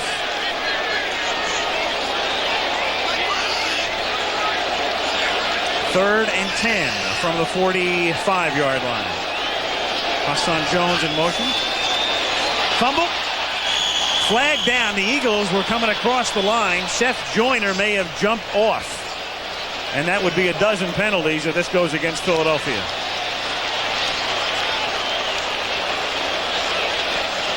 Well, I thought initially that Joyner timed that thing pretty well. 59 defense, offside, 5-yard penalty, repeat third down. I didn't see him across the line. Let's take a look at it. There comes Joyner. Oh, and he's not across the ball at the snap. I thought that was perfectly timed by Seth Joyner, and he so confused Gannon that he dropped the ball. I thought that was an excellent play by Seth Joyner. Well, the officials have been calling them tight tonight. Third and 5 from the 40, and here come the Eagles again. And were they forced off? It's already been 12 penalties for 95 yards pending. Ball strike, 69 offense, 5-yard penalty, still third down. This time Minnesota gives it back. Yeah, that's Todd Kalis, the right guard. Here he is right here. Let's see if he rocks back. Yep. I mean, he all the way. I'm surprised it didn't bring more Eagles across the line than it showed. What a sloppy half of football by both of these teams. Seen some good, but we've seen an awful lot of bad. Third and 10 from the 45. Fumble again. Loose ball covered by Gannon. Looks like a game in July. This looks like the Hall of Fame game. What about... Are we in Canton, Ohio, or what? Seems like it. For Jerry Burns, at least his team is up by 12. If you're wondering about the National Football League record for penalty yardage in the game, 209. Cleveland in 1951.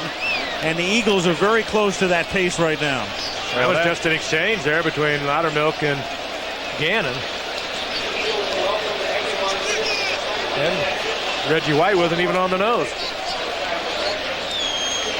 So it's fourth down. The Eagles take a timeout here to conserve the clock. They have one timeout remaining. Remember, they used one of their timeouts in the hope that the replay booth would take a look at Walker's fumble, but it was not reviewable. Hargrove is back at his 10. And Newsome to kick. The Eagles seek the block. Newsome gets it away. Fair catch is called for, but then Hargrove lets it go, and it goes into the end zone. So the clock is down to 55, and one timeout remaining for the Eagles as they take it at the 20. Half winding down. We can tell you that on Saturday, here's our regional attraction for you as the college football season rolls along. Michigan State, conquerors of Michigan last Saturday, take their act into Champaign to meet the Illini in a key Big Ten battle. And out west, the Huskies of Washington against Stanford. And then next Monday night in Cleveland, Kozar and Esiason locking up Bengals Browns. Over the middle and incomplete at the 25-yard line, intended for Byers, and he's hit by Stills. Who timed that contact out perfectly to jar the ball loose from Byers. You know, the only thing that offsets the sloppiness of this first half is how imperative this game is to both teams. Whoever loses this game is going to drop 4 behind their division leader. If the Vikings lose it, that'll be behind the Bears, and if the Eagles lose it, behind the Giants, and you can pretty much write off a playoff possibility. Second and 10. As the catch is made up at the 29, and a first down as Fred Barnett takes it out to the 35-yard line. First down. And this guy's a rookie, but he had the sense to get out of bounds. You could see after he broke a tackle, he started working his way towards the sidelines and made sure he got out of bounds. 3 rookie receivers, Williams, Barnett, and Hargrove on this Eagle team. They are the receiving future for this club. And another guy, Bellamy, who's on injured reserve, who Ryan likes best of all. First down from the 38-yard line. And Cunningham gets the first down, tries to get out of bounds, and does at the 45-yard line. Darrell Fullington makes the tackle. The clock is down to 34 seconds. Well, you've heard it over and over. What a force he is. Great scrambler, great athlete, but did you see the speed here? Everyone's got the angle on him. He runs away from a defensive back, Darrell Fullington, and still gets the first down, has a presence enough to get out of bounds, and very close to field goal range. Not a bad average, 10-4 per rush. First down at the 45-yard line. Here's Byers making the catch. And he loses the football, and Minnesota has it. It's ripped away by Mike Merriweather. And the wrestling match goes on, but a change of possession has already been signaled. And now a discussion ensues. I wonder what they're talking about down there. And now they're going to overrule the initial ruling. Well, if it's simultaneous possession, it goes to the offense. But the first indication was that it was an interception. And the clock is running. That's right. And Minnesota's offense had come on the field. They're down to one timeout, and the clock still runs at the 40-yard line. Here's Cunningham, and he loses the football. And I mean, this is absolutely the perfect way for this half to end. Go to the locker room, guys. Seriously. Both teams, go to the locker room. Get out of here. Chad recovers. They call a timeout. 5 seconds remaining. One more play. Meanwhile, let's go back and take a look. Did Byers lose this ball? Byers never had the ball. Yeah. Oh, That's an interception. Yep. That looked like an interception by Merriweather. That's what they indicated, and then that was overruled. There was no discussion, no explanation to us, but I think you'll agree that the ball is loose. He bobbles it. He does not have possession even at this point. Merriweather gets the hands in there. He does have possession of it.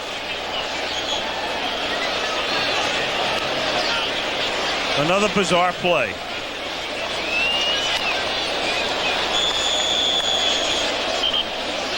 That's not a simultaneous catch. As Frank said, the point is well taken. A simultaneous catch would go to the offense, but that would not fall into that category.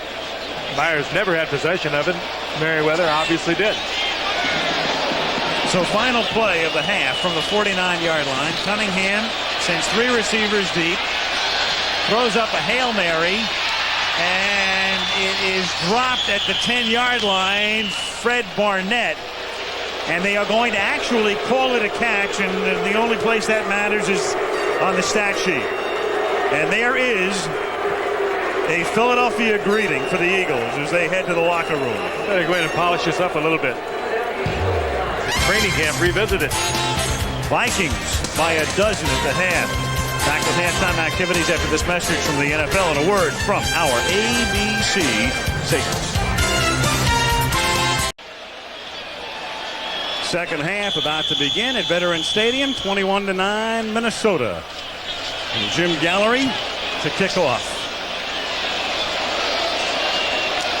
Taken at the 4-yard line, Marvin Hargrove breaks the tackle at the 20. A nice run back to the 32, and why not? The second half begins with a flag. Yeah, I knew it.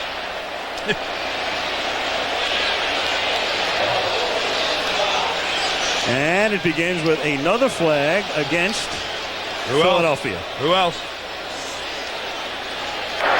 Holding number 54 during the run back. We'll take it from the 20 back to the 10-yard line. First down. And that's the way the third quarter begins as ABC's Monday Night Football is brought to you by Buick. And your Buick dealers. Buick, the new symbol for quality in America. And by Budweiser, the king of beers. Remember, know when to say when. Back to the 10-yard line. The Eagles are pushed to start the third quarter.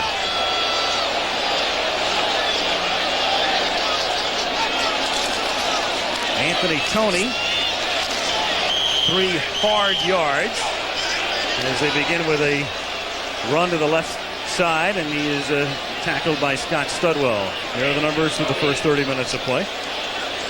Thing to keep in mind with Philadelphia, you see 189 yards of total offense, but I mean the penalties have just been the biggest thing with the Eagles. I mean, they have self-destructed on virtually every possession. They scored the first 2 times they had the ball, and then kaput since then. 2nd and 7 from the 13-yard line. Incomplete. At this moment, guys, they are on a pace to break the league record for most penalties in a game and penalty yardage. Most penalties in the game, 22. They have 13. As we start the second half, and the downed Viking is Henry Thomas. Henry came into the game with a bad shoulder. There was really a question as whether or not he was going to be able to go tonight because of his shoulder. Now you can see they're working on the lower leg down around the ankle.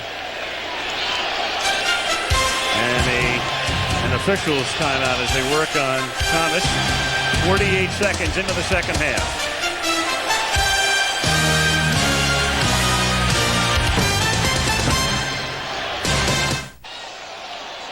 Thomas helped off the field, and as play resumes, it's 3rd down and 7 for the Eagles from the 13-yard line. Cunningham has to get to the 21 for the first down, and does. He gets to the 24-yard line before he's pushed out by Studwell. You can see what appears to be a look of frustration on the face of Randall Cunningham there. He touches base with Richie Kotite, his offensive coordinator, but it has been a very awkward offense for Philadelphia tonight. They have not been able to do much of anything on the ground. More often than not, Cunningham's receivers are not open, and he's having to do just this. But he's doing it well, a 10.5-yard average. From the 24.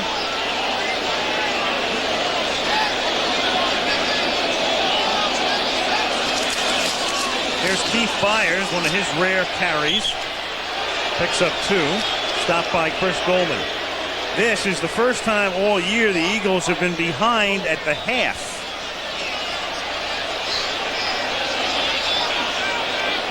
So in the past, what's happened is they've blown leads, and tonight they'll have to do it from behind. Maybe this is where the Eagles want to be. Who knows? Well, this is a Viking defense that even with Keith Millard out of the lineup because of knee surgery, that is still difficult to run against. And the Eagles, who don't have a potent running game to begin with, are just finding it virtually useless to run the football. 2nd and 9 off the fake. Cunningham lost it to Byers to the 43-yard line, and an Eagle first down. Again, Byers, it was not a pretty thing to look at, but Byers made it happen.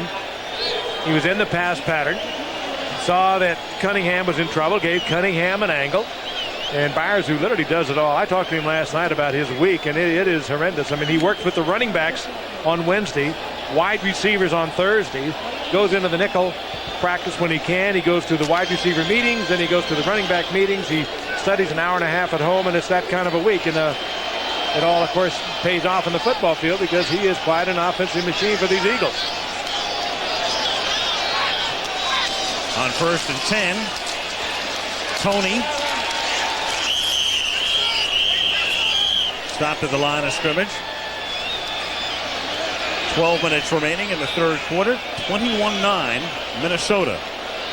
Jerry Burns in his 5th year at the age of 63. You think of the 4 major sports, the team sports, baseball, football, basketball, hockey. He's the oldest manager or coach. And Tommy Lasorda would be second. Henry Thomas back in the game, of course, for the Vikings, but there is another Viking down.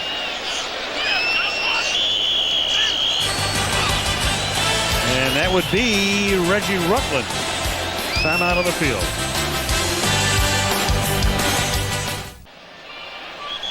Chris Carter over on the Viking bench. He has scored 2 touchdowns tonight and came within a half-yard of scoring a third.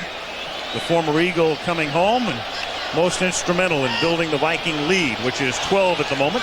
21-9 as play resumes at 2nd down and 9. Philadelphia from the 44.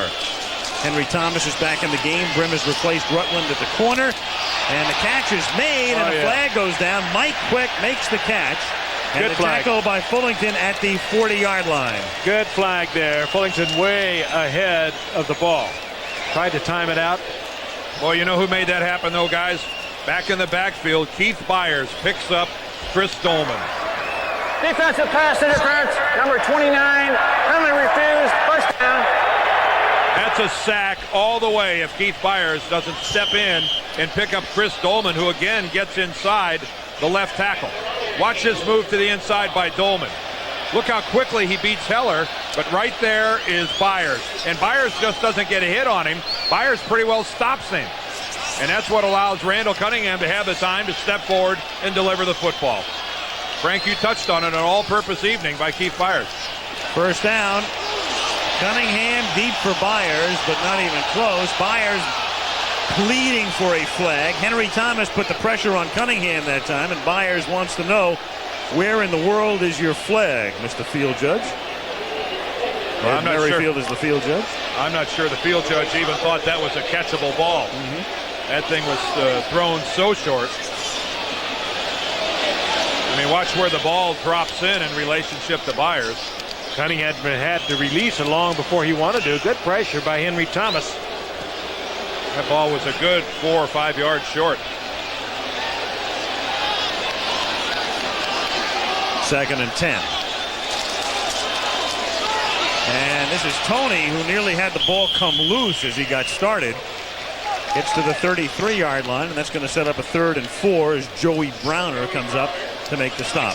And pretty basic offense on the part of the Eagles against the defense of the Minnesota Vikings, a slashing type of defense, a man-to-man defense. They basically have been going with the draw play, some kind of trap blocking on all their running plays, and then relying on Randall Cunningham on the man-for-man coverage to scramble out. Boyd's having himself a time. He can't get somebody's attention out there. Well, they have trouble substituting. They barely got their people off the field.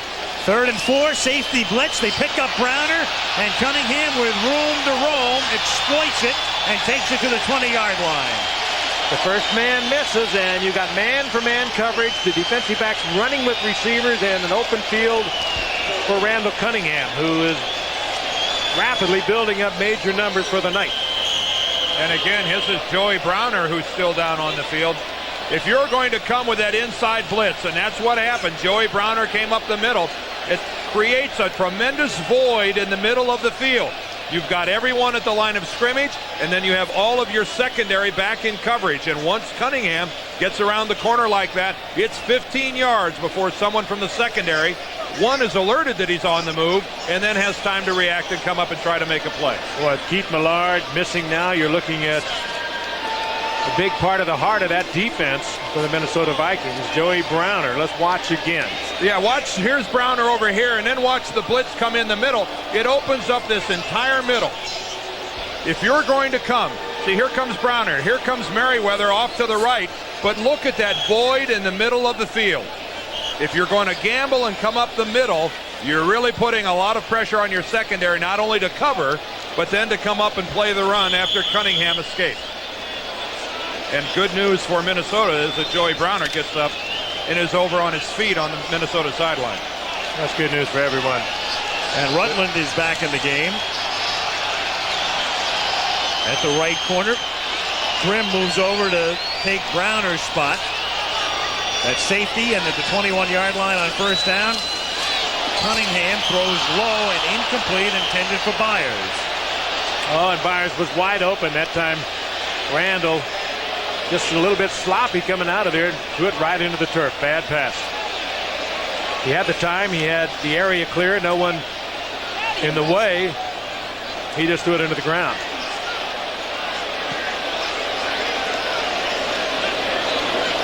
Second and 10, the Liberty Bell, the replica of it, silhouetted against the playing surface at Veterans Stadium in Philadelphia.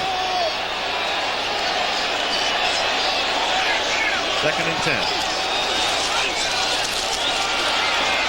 Cunningham waiting for somebody to get open and throws underneath to the 14-yard line, and Mike Quick makes the catch there. He is about 3 yards shy of a first down. Berry and Merriweather make the tackle. Been a pretty good evening so far for Mike Merriweather. He has been all around the football the entire evening. In fact, we saw in the first half he really had an interception that wasn't ruled as such. It was ruled a reception by Keith Byers, but it was a good play by Mike Merriweather. He's having a fine evening. 3rd and 2.5. Cunningham was backing up as he throws to Quick, incomplete. Quick is covered on the play by Carl Lee, who will take a moment to rest on the turf, and it will bring up 4th down. So again, the Eagles, as has been one of their problems this season, they have bogged down again inside the 20. Well, they did it on the opening possession of the game. Remember, Minnesota turned the ball over, and then the Eagles had to settle for a field goal there. Lee is saying something is wrong with his legs. He may have got cramps. Yeah. It sure looks like that. They will bend the toes back and try to get the muscles too relaxed. Everyone thought he was just bemoaning the fact that he didn't make the play, didn't get the interception. And Lee was out there saying, hey, get over and give me some attention. Well, you're better off doing what he's doing. You keep those muscles extended when you feel that they start to cramp. So no wonder Carl Lee stayed in the prone position. If you go to bend that leg, if you start to contract those muscles, well then, boy, they go the rest of the way on their own. And, boy, that hurts. That hurts real bad. You can see Carl Lee isn't too interested in doing any deep knee bends. Well, in comes the field goal unit for Philadelphia as I thought that was a bingo card initially. Yeah. Looking for his lotto number. B14. The Eagles, who trail by 12, will try to shave that to 9. Ruzek to attempt a field goal. It will be spotted at the 20. It's a 30-yard kick. Fiegels to hold. Philadelphia has had the ball for the entire third quarter. 6 minutes and 9 seconds have elapsed.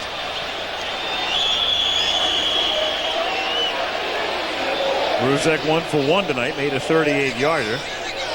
And then had an extra point block, but that was really a problem by Fiegels as he had difficulty handling the snap.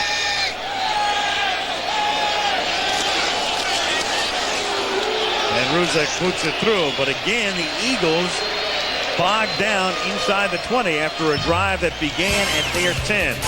Cash in for 3, and shave the Viking lead to 9.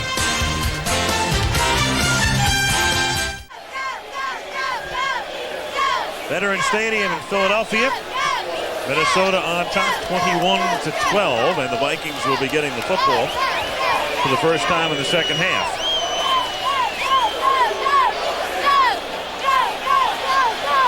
Doesn't get easier for the Eagles. They, in this short week, will head to Washington on Sunday.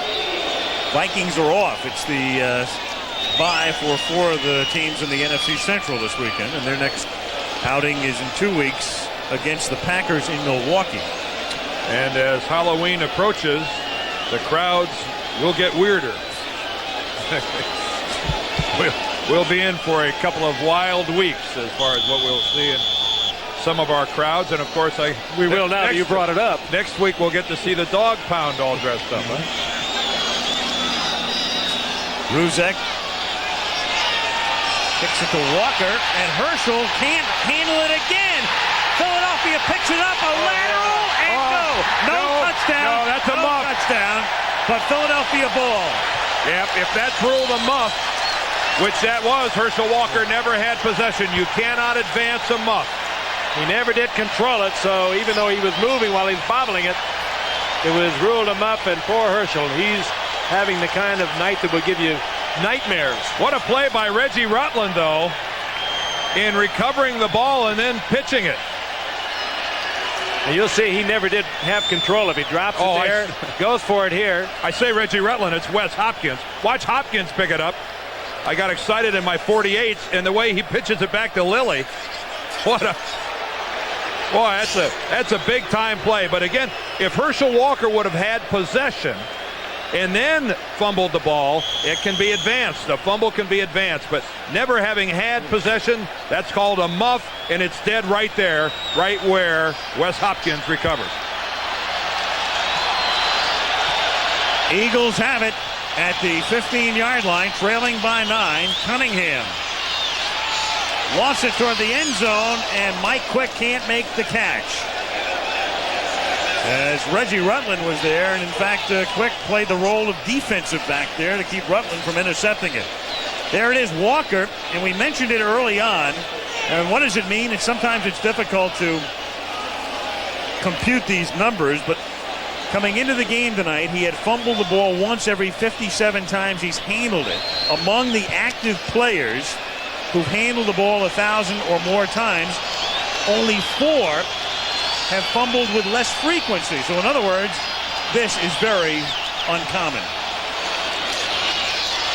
On second down, Anthony Toney.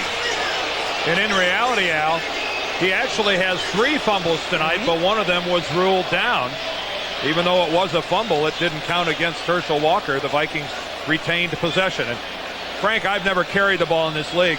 I would assume that after you've had problems this many times during the game, the confidence factor has to start creeping in. I mean, Herschel has to be questioning himself right now. What am I doing wrong?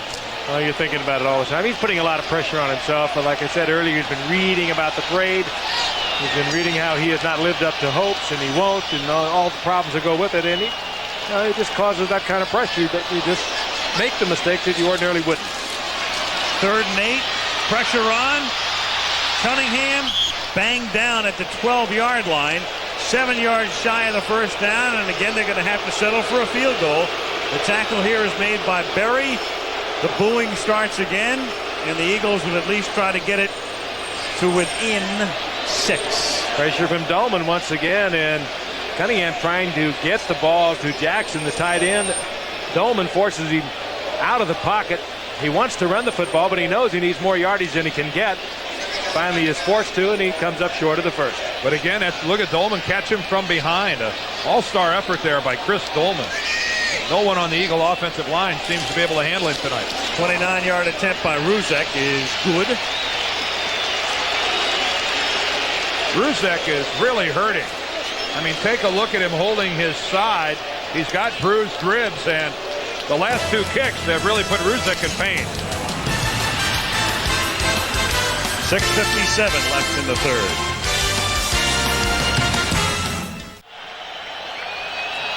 Well, Herschel Walker is back to receive again. The Vikings have yet to run a play from scrimmage in the second half. 6:57 to go, 3rd quarter. 21-15 Minnesota. And Ruzek with those bad ribs to kick off.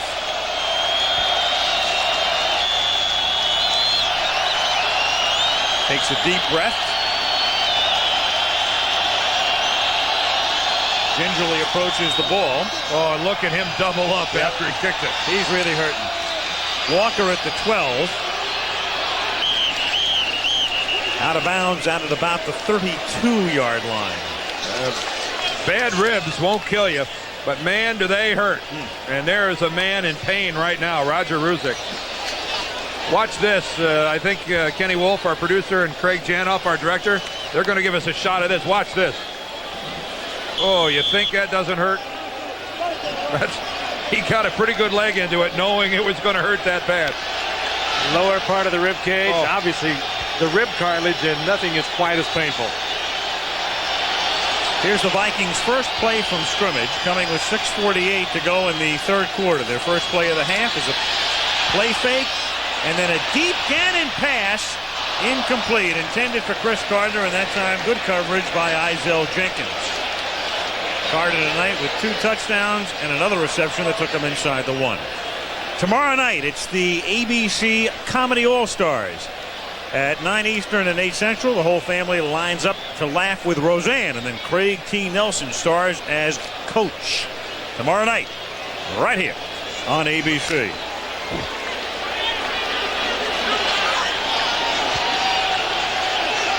Second and 10 from the 32.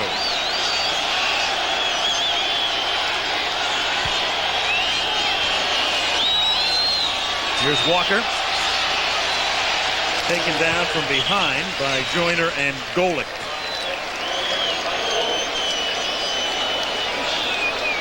will be 3rd and 7 at the 35-yard line. We were with us earlier. We talked about the deep threat for the Vikings. Anthony Carter unable to go tonight. He has a sore hamstring that he picked up on Friday. As a result of that, Chris Carter, the former Eagle, has been the deep threat, and now another speedster comes into the lineup for the Vikings, Leo Lewis.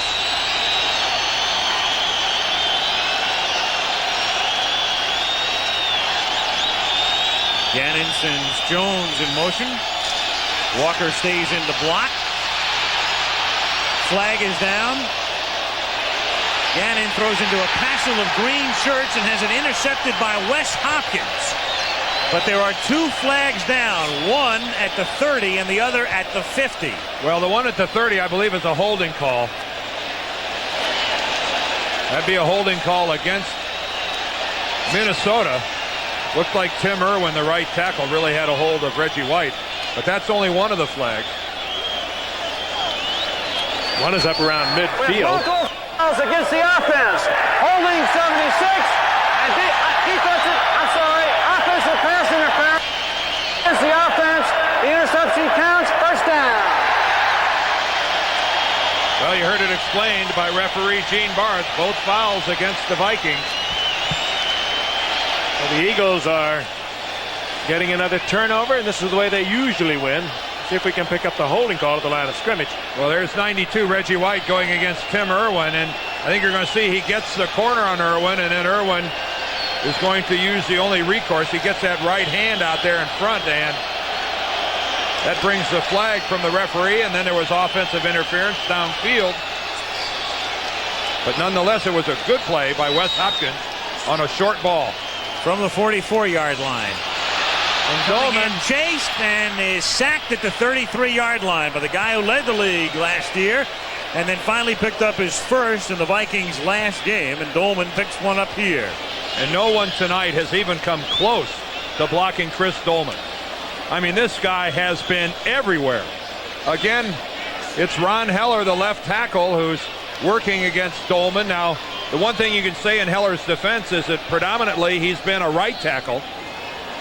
And he's been playing left tackle because of the injury to Matt Darwin. And Heller is just having one heck of a time trying to block Chris Dolman. 2nd and 21.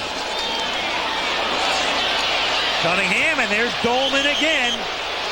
And that might not go down as a sack, but in effect it's about the same thing. If this was a negative yardage, he's close to the line of scrimmage. This was a draw play all the way. Cunningham faking the pass, and just like you would hand it off to a back, instead of handing it off, he becomes the running back.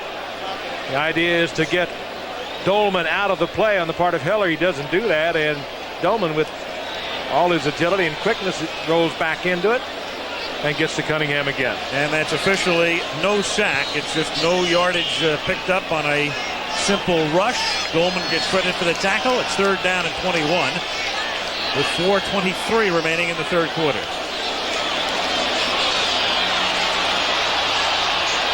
Tony makes the juggling catch, and then Browner tackles him at the 33-yard line for no gain. And they're forced to punt again. Boy, you've got to give credit to Floyd Peters and the defensive game plan that he's drawn up. There's Floyd on the left talking to Paul Wiggin, the former head coach of the Kansas City Chiefs and a great defensive end himself for the Browns. But, boy, his defensive players have executed it perfectly. Beagles. Not much distance, but it does take a decent Philadelphia bounce before starting to go sideways. And it's down up at the 29-yard line. That's where the Vikings will begin their drive as they nurse a 6-point advantage. College football Saturday here on ABC. Those of you in the East and the Midwest will see Michigan State taking on Illinois, and out west, Washington against Stanford. That begins at 3:30 Eastern and 12:30 Pacific. The winner of that Michigan State-Illinois game is just liable to go to the Rose Bowl. That game, I think, will be one that may decide who's in Pasadena on January 1. On 1st down, Chris Carter You know, we've been talking about Carter and told you the story about his leaving Philadelphia. Buddy Ryan, that happened early in camp. I mean, Ryan was telling the press, hey, this guy has very little chance to make this team because he's a one-dimensional player. And you didn't really have to read between the lines to understand what Ryan was saying. He was saying that he doesn't like to run over the middle. He doesn't like to run his routes that precisely. He's very good on the fade pattern, but he had a very little chance to make the team, and in fact didn't. And now he's come back to haunt the Eagles with his performance tonight as that pass is incomplete. All of that, Buddy said, after last year, Carter had 45 receptions, 11 for touchdowns. And, of course, 7 of them did come on the fade from Randall Cunningham, which Buddy said he pretty much was exclusively that. But up until tonight, he only had 1 reception with the Vikings. They're working on Ruzek, and won't he play a very key role? Think about this. It's a 6-point game right now. An extra point could be the difference. You look in Buddy's eyes, and the ribs will feel a lot better. 2nd and 10 from the 41-yard line.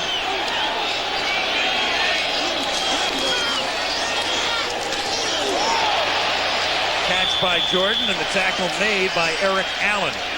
Jordan says, nice move. Eric feeling pretty good about that.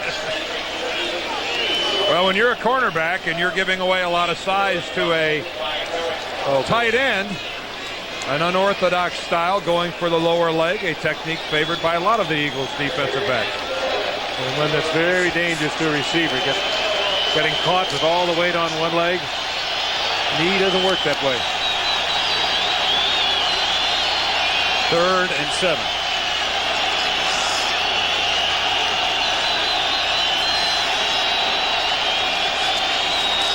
Here comes everybody. Jones makes the catch, but he's thrown out of bounds at the 49 and doesn't have the first down.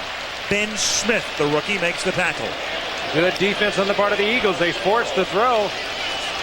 Hassan Jones read it along with quarterback Gannon, and they knew that he was the hot receiver. They were able to get it to him, but not enough yardage for the first down. You know, for a guy that doesn't have a lot of NFL experience, Rich Gannon is handling himself, I think, extremely well here tonight. That was a good example. For the 3rd consecutive week, even though they've lost to Tampa Bay and Detroit, he has played well. That was a good illustration there of reading the blitz, getting rid of the ball effectively. He's 14 of 23 for 230. That worked. Newsom's kick. Fielded by Hargrove, fumbled by Hargrove, and the Vikings at the 6-yard line have the football. That too, a muff, and it will be brought back a couple of yards, but it's the Vikings football. Darrell Fullington comes up with it, and it will be 1st and goal. Well, Hargrove had the right idea. The ball bounced outside the 10, and he was trying to save his team some field position, and he got a good bounce. I mean, it came right to him, but you could see he took his eyes off the ball, and then Novoselsky is the first guy to get in there and pop it. And the Vikings recover. I mean, give the guy credit. He made the smart play. There's nothing wrong with handling the football. He had plenty of room, and it came right to him. He just made the mistake of looking up and mishandling the ball. 1st and goal at the 8. And Gannon gets sacked at the 14-yard line, and that's the 2nd sack tonight for Jesse Small. He got mauled and mugged and dropped back to the 15-yard line. Jesse Small, a player that Buddy Ryan also predicts is going to develop into a great all-pro outside linebacker. 2nd-round draft pick a year ago, took over as a starter this year. Not all that big, but very quick and very athletic. He was a stand-up defensive end at Eastern Kentucky. 2nd and goal at the 14-yard line. Finney back to the 11. 3rd and goal. Evans in on the tackle.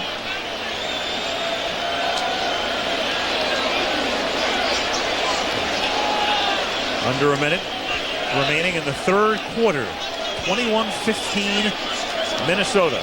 Well, a touchdown and an extra point for the Eagles would give them the lead. So even if Minnesota here settles for a field goal, they're forcing Philadelphia to score twice. in the fourth quarter. Shotgun, 4 receivers. Jordan in motion.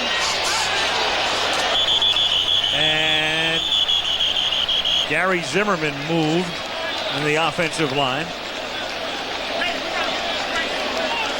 65. False start. 65 offense. No snap. 5 yards. Still third down. The great all-pro left tackle of the Vikes gets caught for a quick start that time. This Viking offensive line. There's Zimmerman all the way to the left, the bottom left corner. And yep, you saw the twitch early.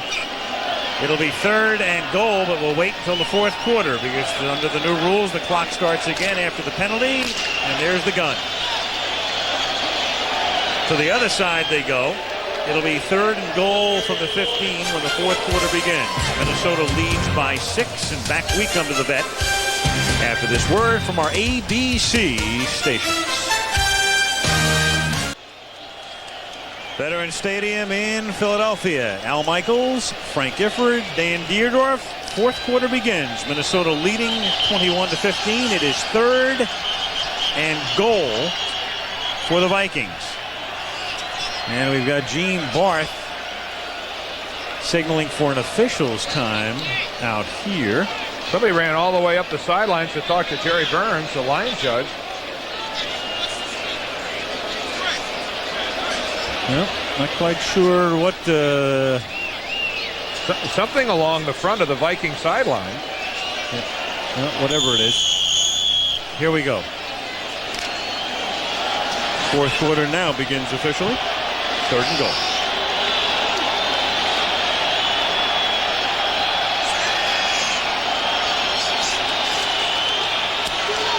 Gannon, a fade to Carter. And no, he does not have it. That's what he caught 7 of for touchdowns last year with Philadelphia. And that one he perhaps should have had here for the Vikings. Yep, that would have been too good to be true for Chris Carter to make the catch here. Watch the timing, though. He's got Isel Jenkins wrapped all over him for one thing. Good pass by Gannon. Great leap, and if you don't call that, you shouldn't call anything. I mean, is that not interference? Yeah. I mean, it wasn't the first quarter, I can assure you that. Isel Jenkins isn't playing the ball at all. He's playing Chris Carter and jumps up and grabs his arms before the ball gets there. I mean, now there's a conference. Again, this is not the type of thing that's it's not over that reviewable. Not that non-call.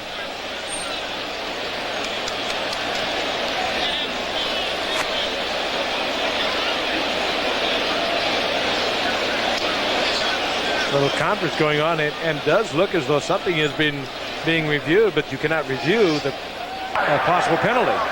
After review by the instant replay official, the call stands incomplete.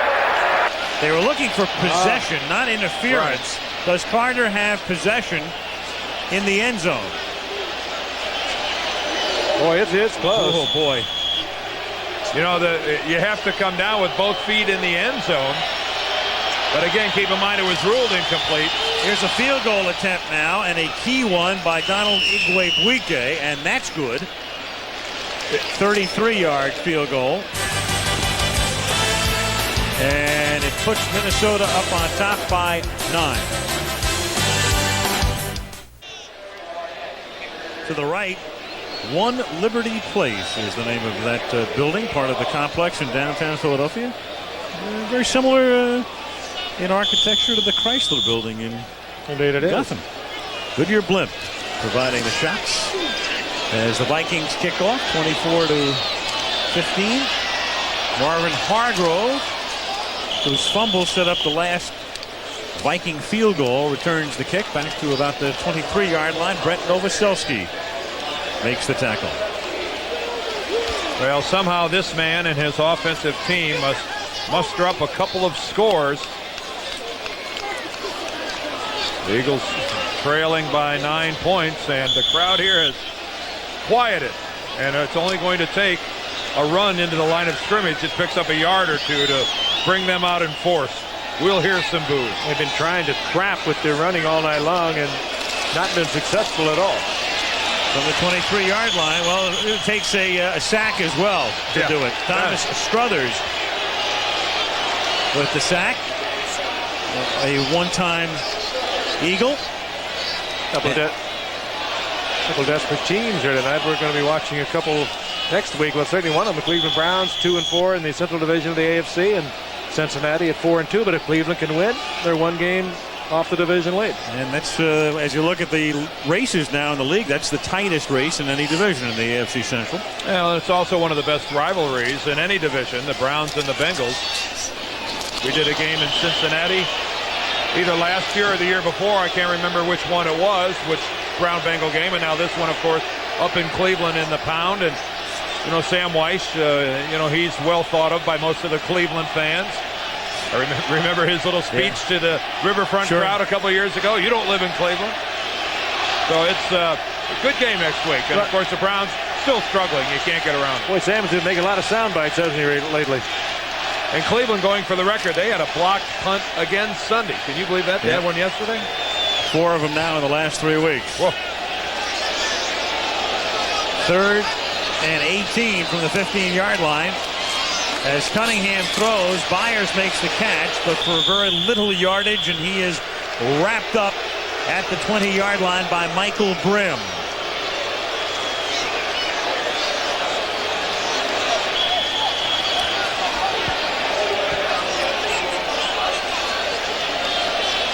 Eagles forced a kick. Yeah. Work that gum, buddy. His team has talked a great game about how they love their coach and want to win for him. And Mike Merriweather almost blocked that one, but they haven't done it on the field yet.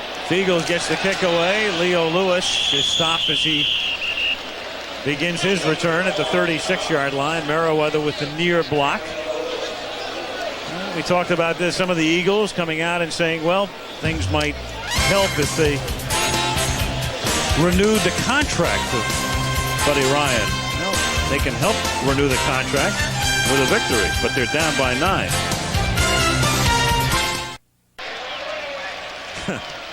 Richie Westline, where he deserves to be. Getting ready for Cleveland? He's going to be ready. He's our man who gets assigned to the dog pound, and he'll be there next week on Tuesday. Richie flies right to Cleveland from this game. He's got such an affinity with the fans there. Are we struggling or what? Alan, they aren't. Incredibly, 13:42 remaining in the fourth quarter. In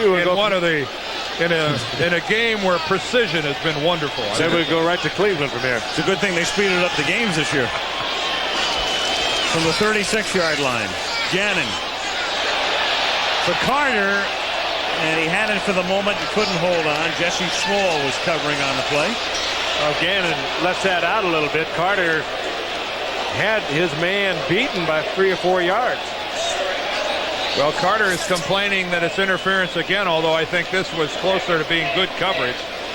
Eric Allen, the Pro Bowl cornerback for the Eagles, thoroughly beaten on this. Gannon just pulled the string on it and underthrew it. Jesse Small really ranged all the way back there for a linebacker to get in, and actually is the guy that stripped the ball away from Chris Carter. 2nd and 10, and here's Finney. I think the Philadelphia Eagles and their defensive team will tell you that they thought there was a chance that they might get burned by Carter tonight, but I think they would have been betting that it would have been Anthony Carter, not Chris Carter. Anthony Carter not a factor tonight here at all, as a hamstring that he pulled during practice on Friday afternoon has kept him from playing, but Chris Carter has stepped in and turned in the game of his life. There's Anthony Carter there, AC, one of the great big play receivers in the NFL. It really is more of a possession receiver for the Vikings this year. Only a 10-yard per reception average. That's low for him. 3rd and 9 from the 37.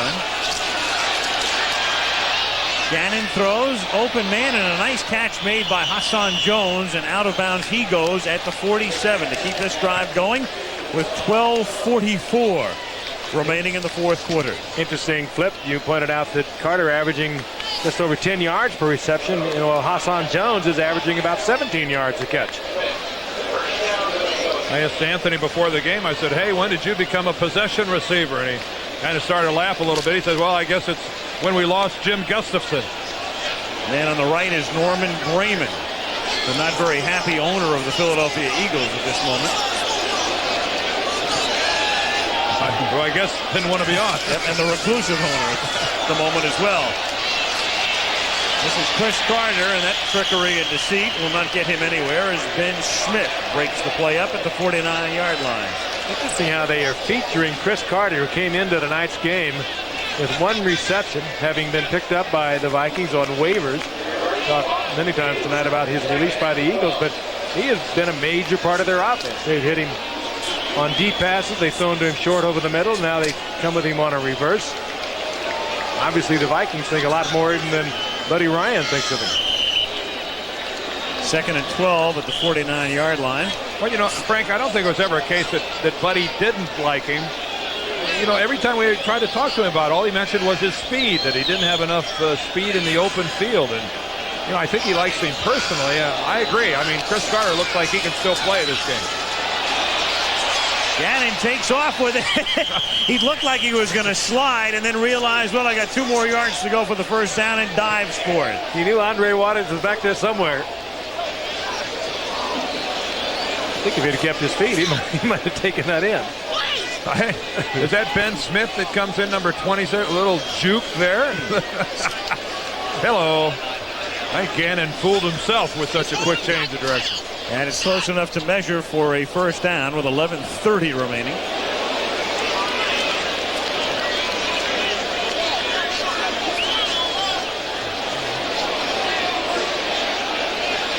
He calibrated that pretty close, didn't he? Rich Gannon, again, a kid who grew up in Philadelphia. Went to St. Joe's here and then on to the University of Delaware, which is not far from here. Drafted by New England, and then a week later he was sent to Minnesota in a trade. New England thought about, among other things, using him perhaps as a wide receiver, and he said, no, I want to be a quarterback. And that's how the Vikings wound up with him.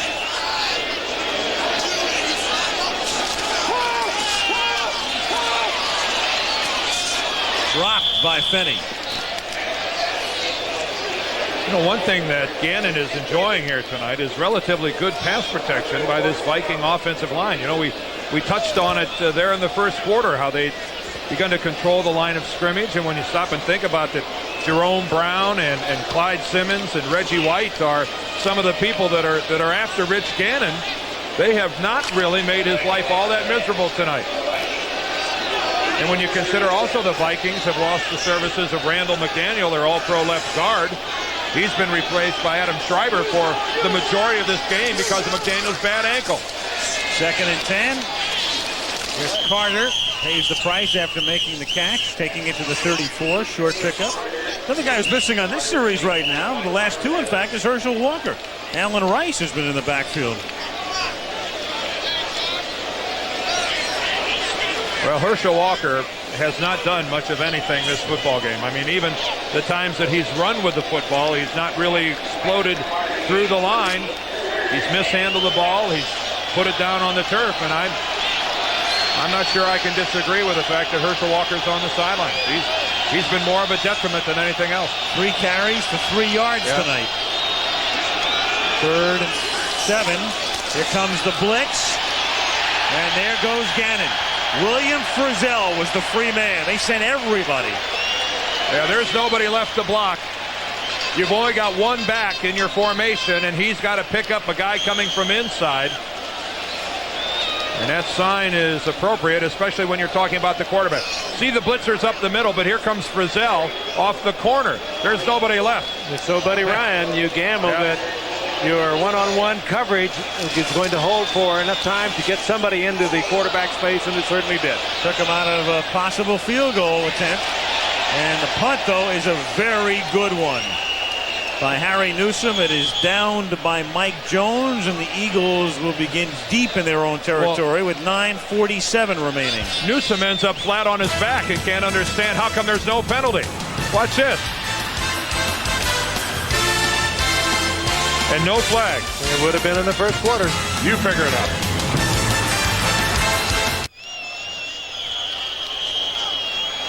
Back in Philadelphia. It's kind of creative. And well done. More creative than Philadelphia's offense to this point.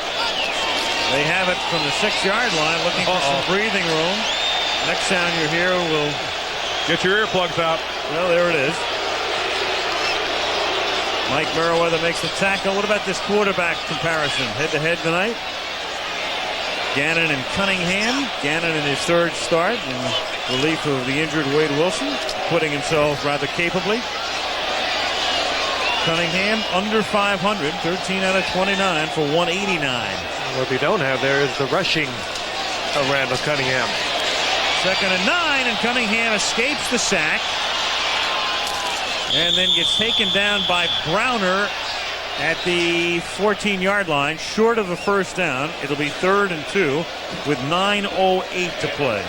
Cunningham never puts together great numbers. I mean, when you start comparing him to the Montanas of the world, and watch this coming in from the left. He just is able to do things other people can't do. Keith Jackson comes in and clips Chris Dolman back in the end zone. You're allowed to hit a defensive lineman in the back, but only in that zone up along the line of scrimmage. And if you do it in the end zone, that's 2 points. There's a real break for the Eagles there. Jackson comes back and hits Dolman in the back. 3rd and 1, and they're not going to get that one on a very big play here. Joey Browner comes up to make the stop on a straight, fundamental, simple play through the middle, and Philadelphia will have to kick it. Frustrated crowd, and Buddy Ryan doing the right thing with 8 minutes remaining in the game, bringing the punting unit on. A little murmur on the part of the crowd, but they have been murmuring with the inefficiency of the Eagles offense all night. Well, that's the Eagle offensive line there. They just get stuffed by Minnesota up front. The Eagles. Lewis calls for the fair catch. It'll be Minnesota ball at the 40-yard line with 7:53 remaining. You know that Buddy Ryan has just got his defense together, and he's probably put the bug in him, said, go out and get this back. This is the way they win. They win sloppy many times. But what they do is they play for the turnover here. They'll be stripping. They'll be scrambling. It'll be ugly defensively, but you know he's had a word with him. And well, they're the kind of players he collects around him. Well, he's going to have to gamble, though, Frank. Oh, yeah. I mean, they're going to be blitzing. They're going to be pulling at the ball. They're going to be grabbing everybody. Yeah, they've been successful the last couple of times that they've blitzed Gannon. And Minnesota here would like to take some time off the clock. Still Walker is on the sideline. Rice is in the backfield. Gannon escapes. And Gannon is run out of bounds at about the 42-yard line. You know, one of the things that's lost in the rule changes this year is the fact this is the type of play, even though you go out of bounds, they'll start the clock when the ball is ready for play until the last 5 minutes of the fourth quarter. So in the old days, that's not the type of thing that you would want to do in this situation. Up by 9 is go out of bounds. But now, under the new rules, as you can see, the clock has started again, so it really doesn't matter. But once you get inside 5, then it reverts back to the old way. Did you see one of the Eagle defensive backs that time? Was that Andre Waters again that came flying in at Gannon's legs again? 2nd and 8. I wouldn't doubt it. And again, Gannon goes out of bounds, and once again, when the ball is brought back to the center of the field and signaled ready for play, the clock will start again. Oh, Gannon missed a wonderful opportunity for 6 points. Let's go back to the play before, guys. I want to take a look at this again. Rich Gannon is going with the football, and he's going to go out of bounds. Watch upper left of your screen. Oh. Look at Andre Waters come flying in there again, deliberately trying to hit below the knees. And look at Gannon. I'll tell you, Andre Waters is the cheap shot artist of the National Football League. This guy takes more shots at people's knees. He's the guy that got in trouble a couple of years ago for going after Jim Everett. And I'm sorry, that is the type of football that has no place in this league. That's baloney. And then he gets on announcers for bringing it up. What are you supposed to do? Ignore that stuff? No, sorry, Andre. That doesn't get it. 3rd and 6. Oh. You're right, Dan. Well, we've seen it in every game we've done. Most of the tapes we've watched. I've seen too much of it from one guy to let it go. This is a guy that's got a terrible reputation around the league, is a guy that goes after people with the intention of hurting them. And I've seen a couple examples of it here tonight, and that just doesn't play, Andre. No, I know you're not going to like this, and you'll see me in a couple of weeks and probably say something about it. But let me tell you something. I'll get over it.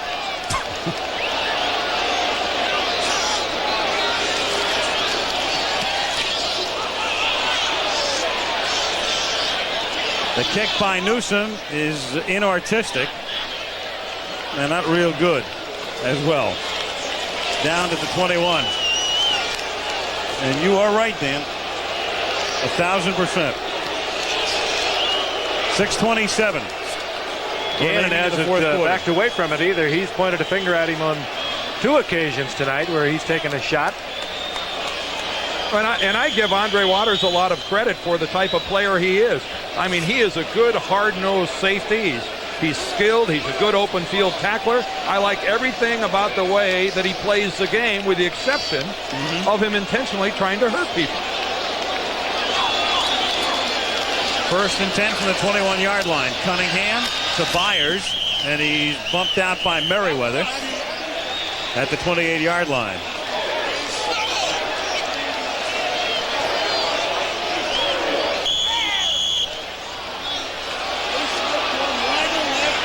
Nine-point lead, 24-15 Minnesota. The Eagles have got to start thinking big play, too. They need 2 scores, and they're rapidly running out of time. Well, they're not running plays rapidly. I mean, they need 2 scores, and they just spent 25 seconds back in their huddle. I mean, where's the urgency here? 2nd and 3, and Cunningham is sacked at the 21. Thomas Struthers gets his 2nd sack. Struthers is a journeyman. I mentioned before he's a former Eagle like Carter, and he's a guy getting a chance to play because of the Millard injury. Yeah, Floyd Peters has got this defense stoked to the gills here tonight. And he is in it himself. Floyd, I think, could still play. I mean, he was a fine defensive tackle in this league. There was. Played for Philadelphia as part of his career. 3rd and 10. Cunningham gets a block. A shot. Ooh. And he gets to the 29, but he is short of the 1st down. Oh, that was Anthony Toney. What a shot. He hit this Bobick, and you could hear that thing over in Delaware. What a big-time shot, helmet to helmet. And time is called as Deuce Bobick does not know where he is. Here is a guy who has no clue where he is. And I don't say that lightheartedly. What a shot by Anthony Toney. And this timeout on the field gives Philadelphia a chance to discuss what they want to do here on a 4th and 2 when play resumes. Here's this Bobick. Watch him go this way and watch him get hit by Anthony Toney. Just keep tracking 59. Keep tracking. Bang. Never saw it. Look at Cunningham, too. He was looking for the 1st down. He took on Joey Browner. He came up short, but he didn't do a hook slide. He went for the 1st down. This Bobick never saw Toney. Toney goes about 230. And you know he's what? Still spinning. Well, the interesting thing here, too, is they took this timeout because of the injury. They sent the punting unit in, get, in effect, a free timeout, and now they decide to go for it. Back comes the offense. I'll tell you one thing. Joey Browner has never been hit by a quarterback like that. Well, and Deuce Bobick, I think it's safe to say, has never been hit by a running back. He never saw him. Never even knew he was in the picture. And how about Toney hitting him high, too, the way you're supposed to? Now as play resumes, it's 4th down and 2, and the Eagles will line up to go for it from the 29-yard line. Under 5 minutes to go. They don't have much of a choice. They need 2, and it's nearly picked off, but that's as good as an interception. And there's a flag down at the 36-yard line. Michael Brim knocked it down. And unless it's against Minnesota, it's the Vikings ball, and it's against Minnesota, so it's an Eagle 1st down to the disbelief of Burns. 5-yard penalty, automatic 1st down. 5 yards, 5. I think they might have gotten Joey Browner working against Keith Jackson. That might have been Joey Browner working against Keith Jackson. What a penalty What a penalty, giving the first down to the Eagles. You got a 4th down and 1, and you go with a pass. It'll tell you how they respect the defense or how they are not confident in their own running game. From the 34-yard line. Underneath it's Byers. He gets to the 41-yard line. Gain of about 7. Make it 2nd down and 3. Without a huddle, the Eagles now.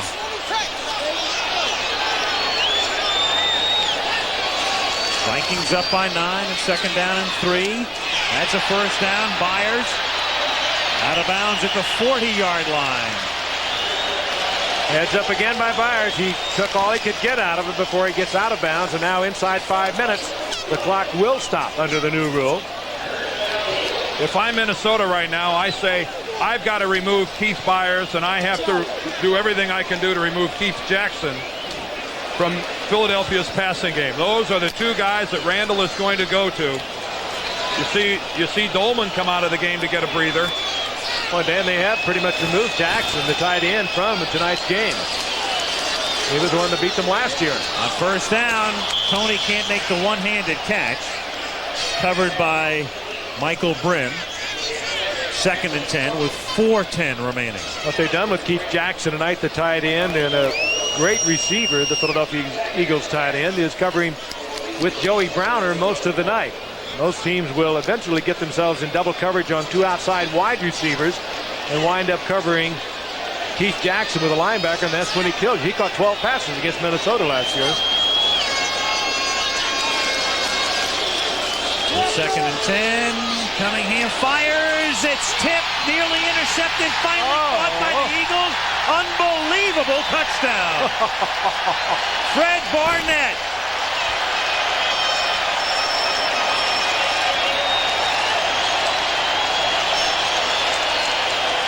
Calvin Williams stays down.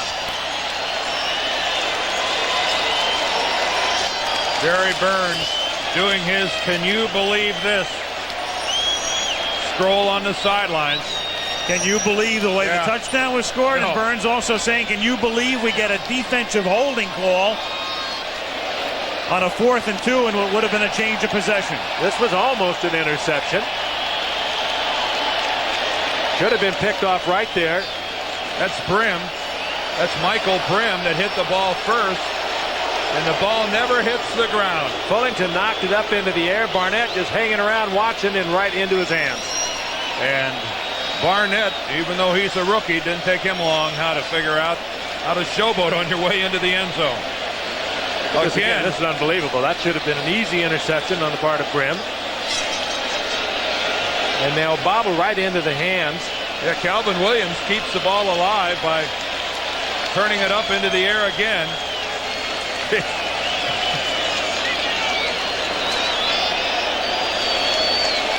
See it from the reverse angle. It's still just as weird. Calvin Williams reaches back for it, and it's knocked up into the air. Fullington also, there were 2 Vikings and 2 Eagles that each touched the football.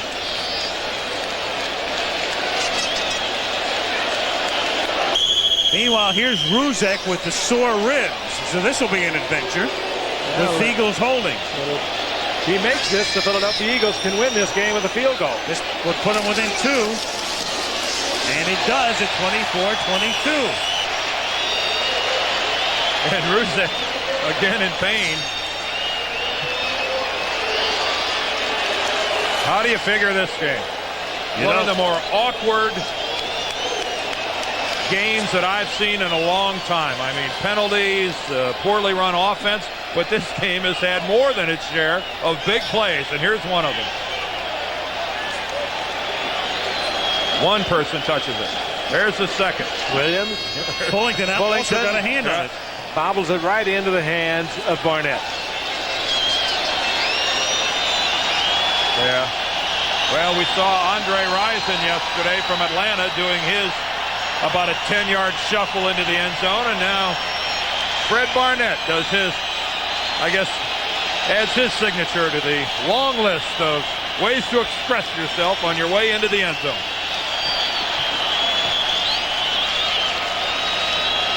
Exactly 4 minutes to play.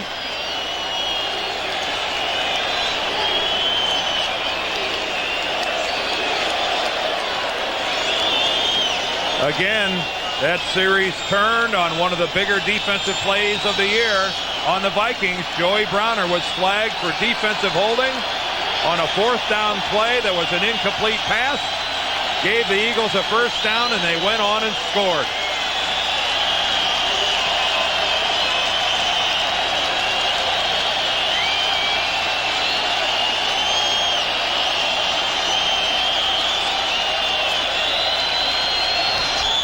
Herschel Walker back to receive for Minnesota.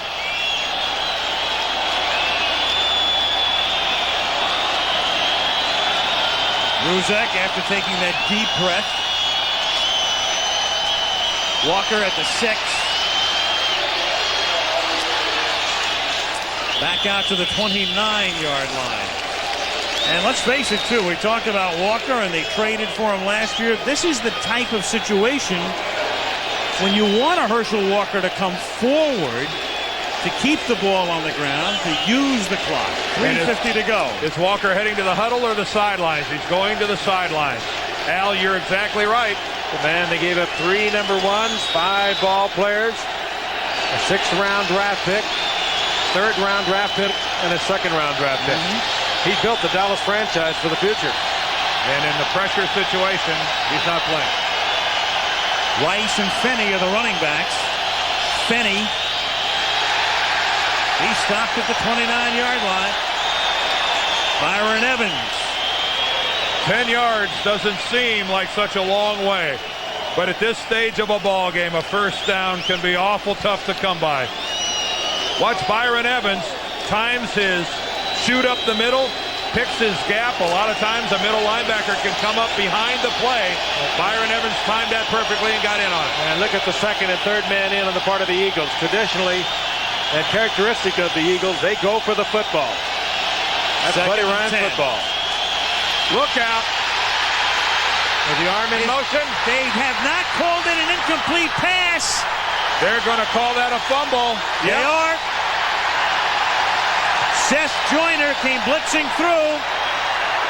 But he loves him. He says he's the best strong side linebacker in the game. But was that arm in motion?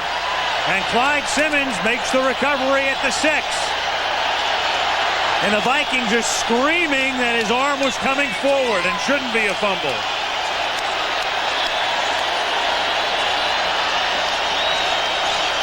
Jerry Burns, I think, is turned around for a moment, looking up at the big screen here in Philadelphia. All right, watch number 59, Joyner. There's the arm cocked. Oh, he loses the ball before he's even hit. That's the ball on the way back. That's a fumble all the way by Rich Gannon, who lost the ball, even bringing it back in the cocking motion. And that's a good call. You'll see him lose it on the way back. He's trying to hurry the pass. He feels the pressure, feels the heat, knows he's about to get hit, and he loses it on the way back. Oh, that's... Well, the Philadelphia Eagles, who have gotten their share of big breaks here in the last couple of minutes, get another one. And the Vikings take a timeout on defense. Well, that is a good call by Gene Barth, the referee, who was right there and whose responsibility that is. Great call by Gene Barth. And it goes back to the point we were talking about. You're in a situation where you have the lead, you're trying to protect it, you're trying to run the clock out, and your big back is on the sidelines. And you have no gain on 1st down, and you're forced to throw the football. And the next thing you know, you're backed up, and the opposition has a 1st and goal. All very valid points, Al. 5 turnovers for the Vikings. We mentioned this early, the do-or-die bowl. Minnesota had this one put away. 1st and goal at the 6. 8-man front. Touchdown, Tony. That might be the longest play from scrimmage other than Randall Cunningham tonight.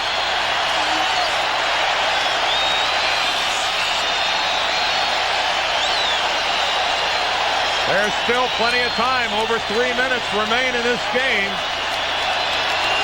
And a Viking touchdown will still win it for Minnesota. Big opening, right side of the Eagles line. One of the few times tonight that the Eagle offensive line has really blown the Vikings off the ball. They did it when they had to do it. Rozek for the extra point. Eagles puts it down. And now I think we're going to get a flag for roughing the kicker. William Kirksey, number 52. Gene Barth being buffeted about. The extra point is good. We're going to penalize running into the kicker on the kickoff. Kirksey was the man. It's 29-24. We heard Gene Barth call this running into the kicker. This will be the 5-yard penalty. You see it right there at the conclusion as Rozek follows through, and there's the flag. So this, I believe, will be just a 5-yard assessment for the kickoff. So the kickoff will come from the 40 rather than from the 35. Well, Minnesota needs a touchdown.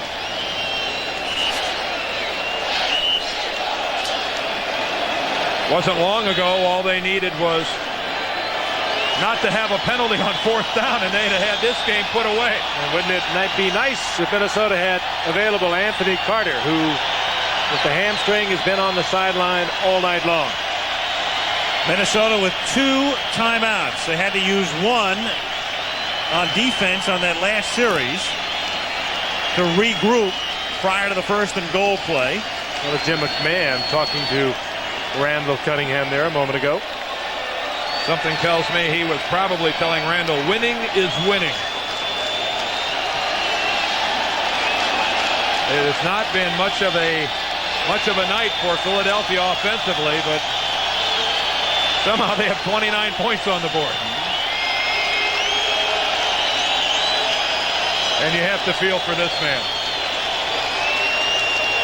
Why would you want to be a coach and go through this?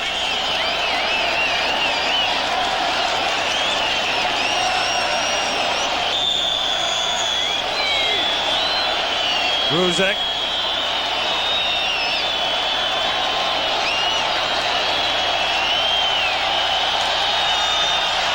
It's a great kick for a guy who can barely keep it together with his ribs.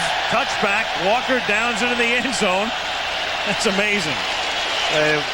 When it turns around like it has for Philadelphia, everybody gets pumped up. You saw the right side of their line just blow the Vikings out of there a moment ago for Tony on that touchdown run. And again, Herschel Walker trots towards the Minnesota sideline. He's not going to be in there offensively. And they're trying to get a couple of the Eagles off the field.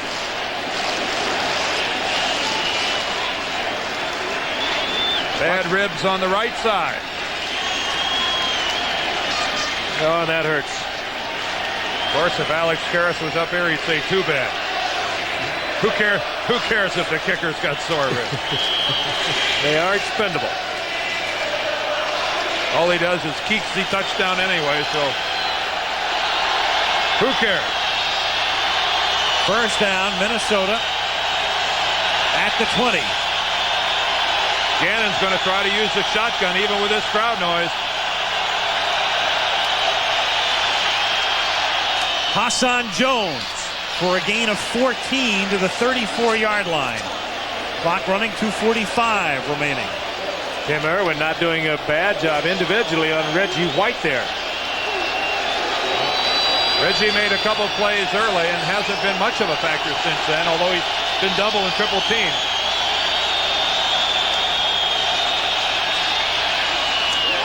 Intercepted. William Frizzell.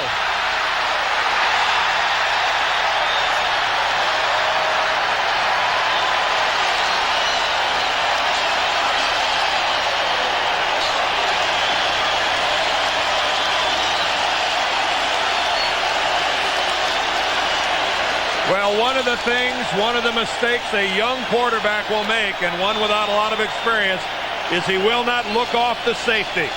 He'll take the snap and look to the side of the field where he's going to throw the football the whole way, and I think that's what Rich Gannon did right there. Look at the head. Look how he's looking right, looking right, looking right, looking right. By that time, William Frizzell reads it all the way, comes over, even though it's not his man, steps in front and makes a play. Boy, and this is Eagles football. Ugly but effective.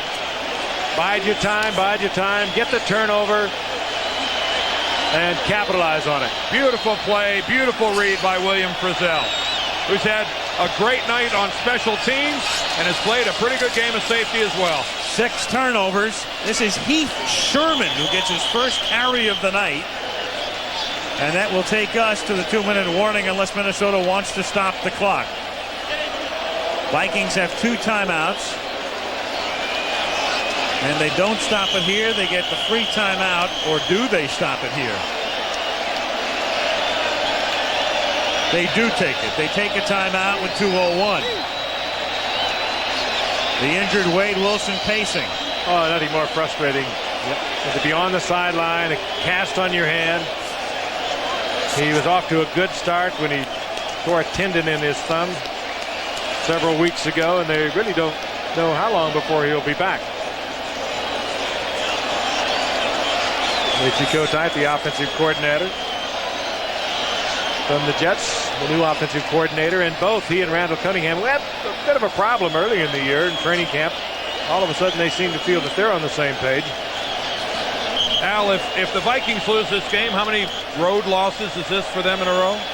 Haven't they lost like 6 in a row coming into this game on the road? Well, this season they've lost at Chicago. They lost at Kansas City. You remember last year they did so well. They were undefeated at home last year. Right. And what do they have? They have 3 out of their next 4 games on the road. They go to Green Bay, they go to Detroit, go to Seattle. 2nd and goal. Tony to the 2. That stops the clock. The 2-minute warning now comes with 1:56 remaining. When play resumes, it will be 3rd and goal as the Eagles try to wrap it up. At the moment, they lead by 5. 3rd and goal for the Eagles at the 2-yard line. 1:56 remaining. Vikings have 1 timeout left.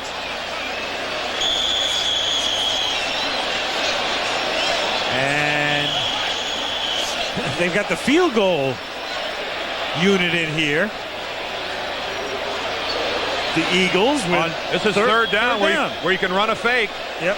You can run a fake. Also, you have an opportunity. If you miss it here, you have the 4th down to go on. And if you should bobble the ball with a snap or something like that, you'd have the other down to kick the field goal.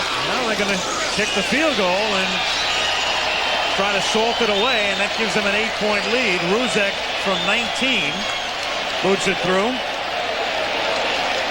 Why would you kick it on 3rd down? They kick it on, one of the reasons, Dan, if you fumble the ball, it's a bad snap to the man who's holding the ball. But what about he covers the ball, and then you have to have another down to kick it on. But that's the only plus. What about the time you could have used up by running a play on 3rd down? Well, you weigh one against the other. You either let a lot of clock expire or force them to use a timeout. I mean, the only plus is what you say. Maybe there's a bobbled snap. Yep. I don't see kicking it on 3rd down. Yep. If nothing else, you just take the snap, and if you want to down the ball, at least you make them use that last timeout, whatever you want to do. I mean, if they have to. It takes away from the potential of the bobbled snap on the field goal attempt. Well, if you don't that's have obviously what he was thinking of. If you don't have any more confidence, in your kicking game than that, sure. You run the risk of having the field goal blocked. It's just a strange call. It really is. The Vikings would have had to use their last timeout. Now they have 1 remaining. 1:53 left. Herschel Walker limited to run back duty in the 2nd half tonight. Vikings will need 2 scores. That's another reason to make certain that you put that 3 up there.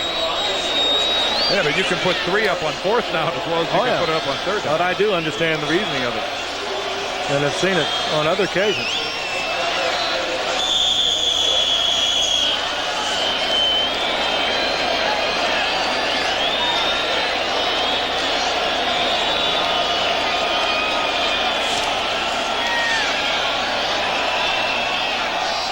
To the 3, Herschel Walker. to the 21.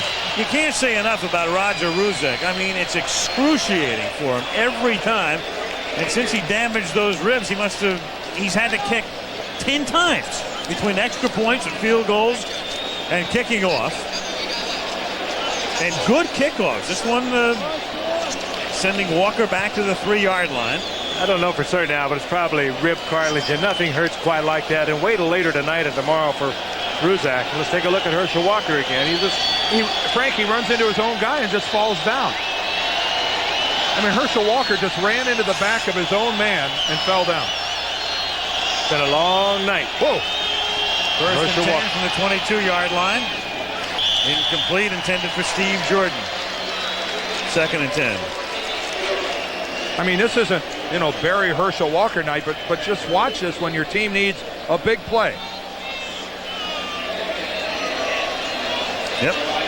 He just runs right into the back of Adam Schreiber and falls down.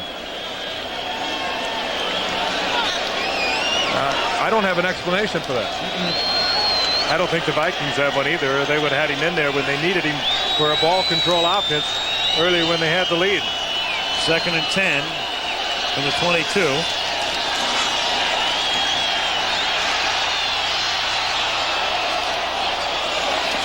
Dump off to Rice.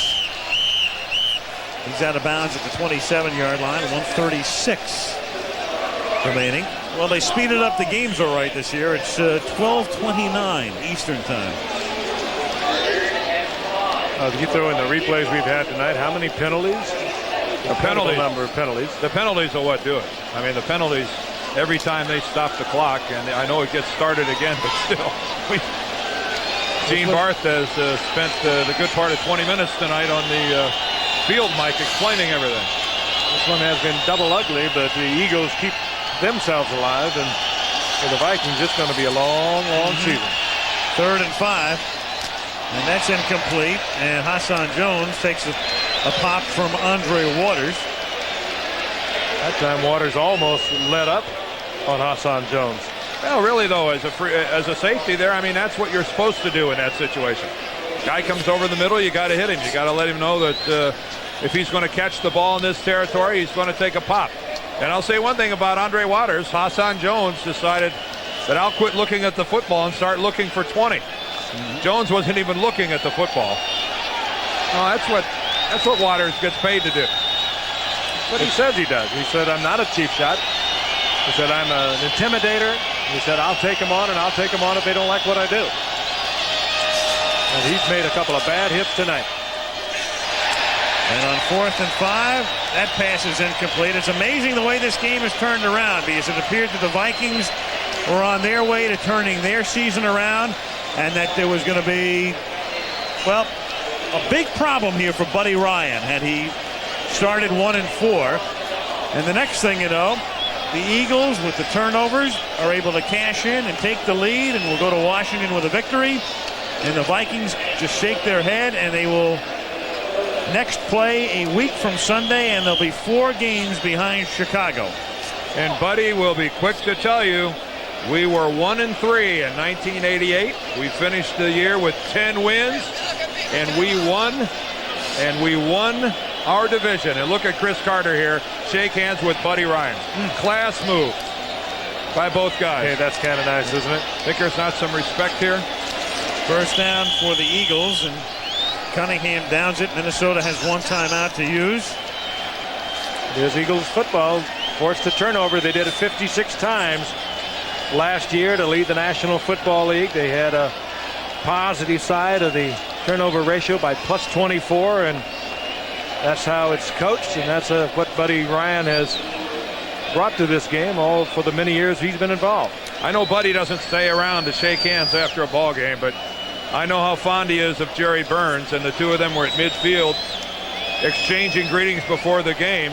As you see Reggie White kind of telling Buddy, but I think if ever Buddy Ryan was going to shake a guy's hand, it would be this guy. I think Buddy's capable of understanding what's going on inside Jerry Burns' head right now. What a bitter, bitter defeat for Burns and the Vikings. And what a glorious one for Buddy Ryan. Well, the Eagles are going to be 2-3, and another thing to keep in mind with the extra teams going to the playoffs this year. If the season were to have stopped tonight, a team with a losing record, a team with a 2-3 mark, would go to the playoffs out of the NFC, and that's the mark of the Eagles at the moment. Hats off to Roger Ruzek and that man as well, Chris Carter. Some night as he comes home. What a long flight back. Eagles pull it out, 32-24. If you go back to one key play in the game, and there were several, the holding call on Joey Browner on what would have been a change of possession on 4th and 1 for Philadelphia. And Reggie's saying, Chris, I'll see you at the Pro Bowl. Because they'll both be there.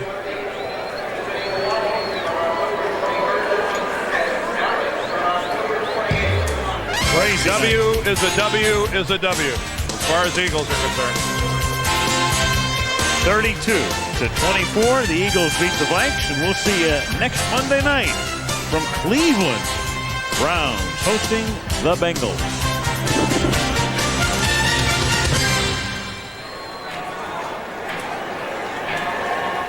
Saturday, it's regional coverage on ABC's college football. The race in the Big Ten continues as the Michigan State Spartans meet the Fighting Illini, or the Washington Huskies take on Stanford in a Pac-10 matchup. Now, except on the West Coast, stay tuned for your late local news and ABC News Nightline, followed by Into the Night starring Rick Dees over most of these ABC stations. ABC's Monday Night Football. The Minnesota Vikings versus the Philadelphia Eagles has been brought to you by Ford and your Ford dealer.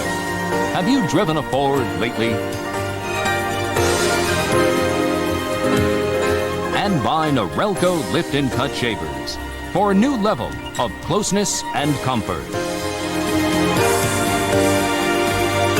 This has been a presentation of ABC Sports, recognized around the world as the leader in sports television.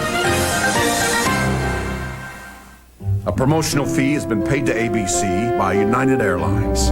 Come fly the airline that spans more than half the world. Come fly the friendly skies. America's watching ABC. Hello, I'm Lisa Thomas-Laurie for Action News. Millions tune in as Monday Night Football comes to Veterans Stadium in South Philadelphia. And down on the field, the Eagles pulled it off in the final minutes. Gary Papa will tell us how things turned around. Anna Garcia has a special report on the controversy surrounding women reporters in the locker room.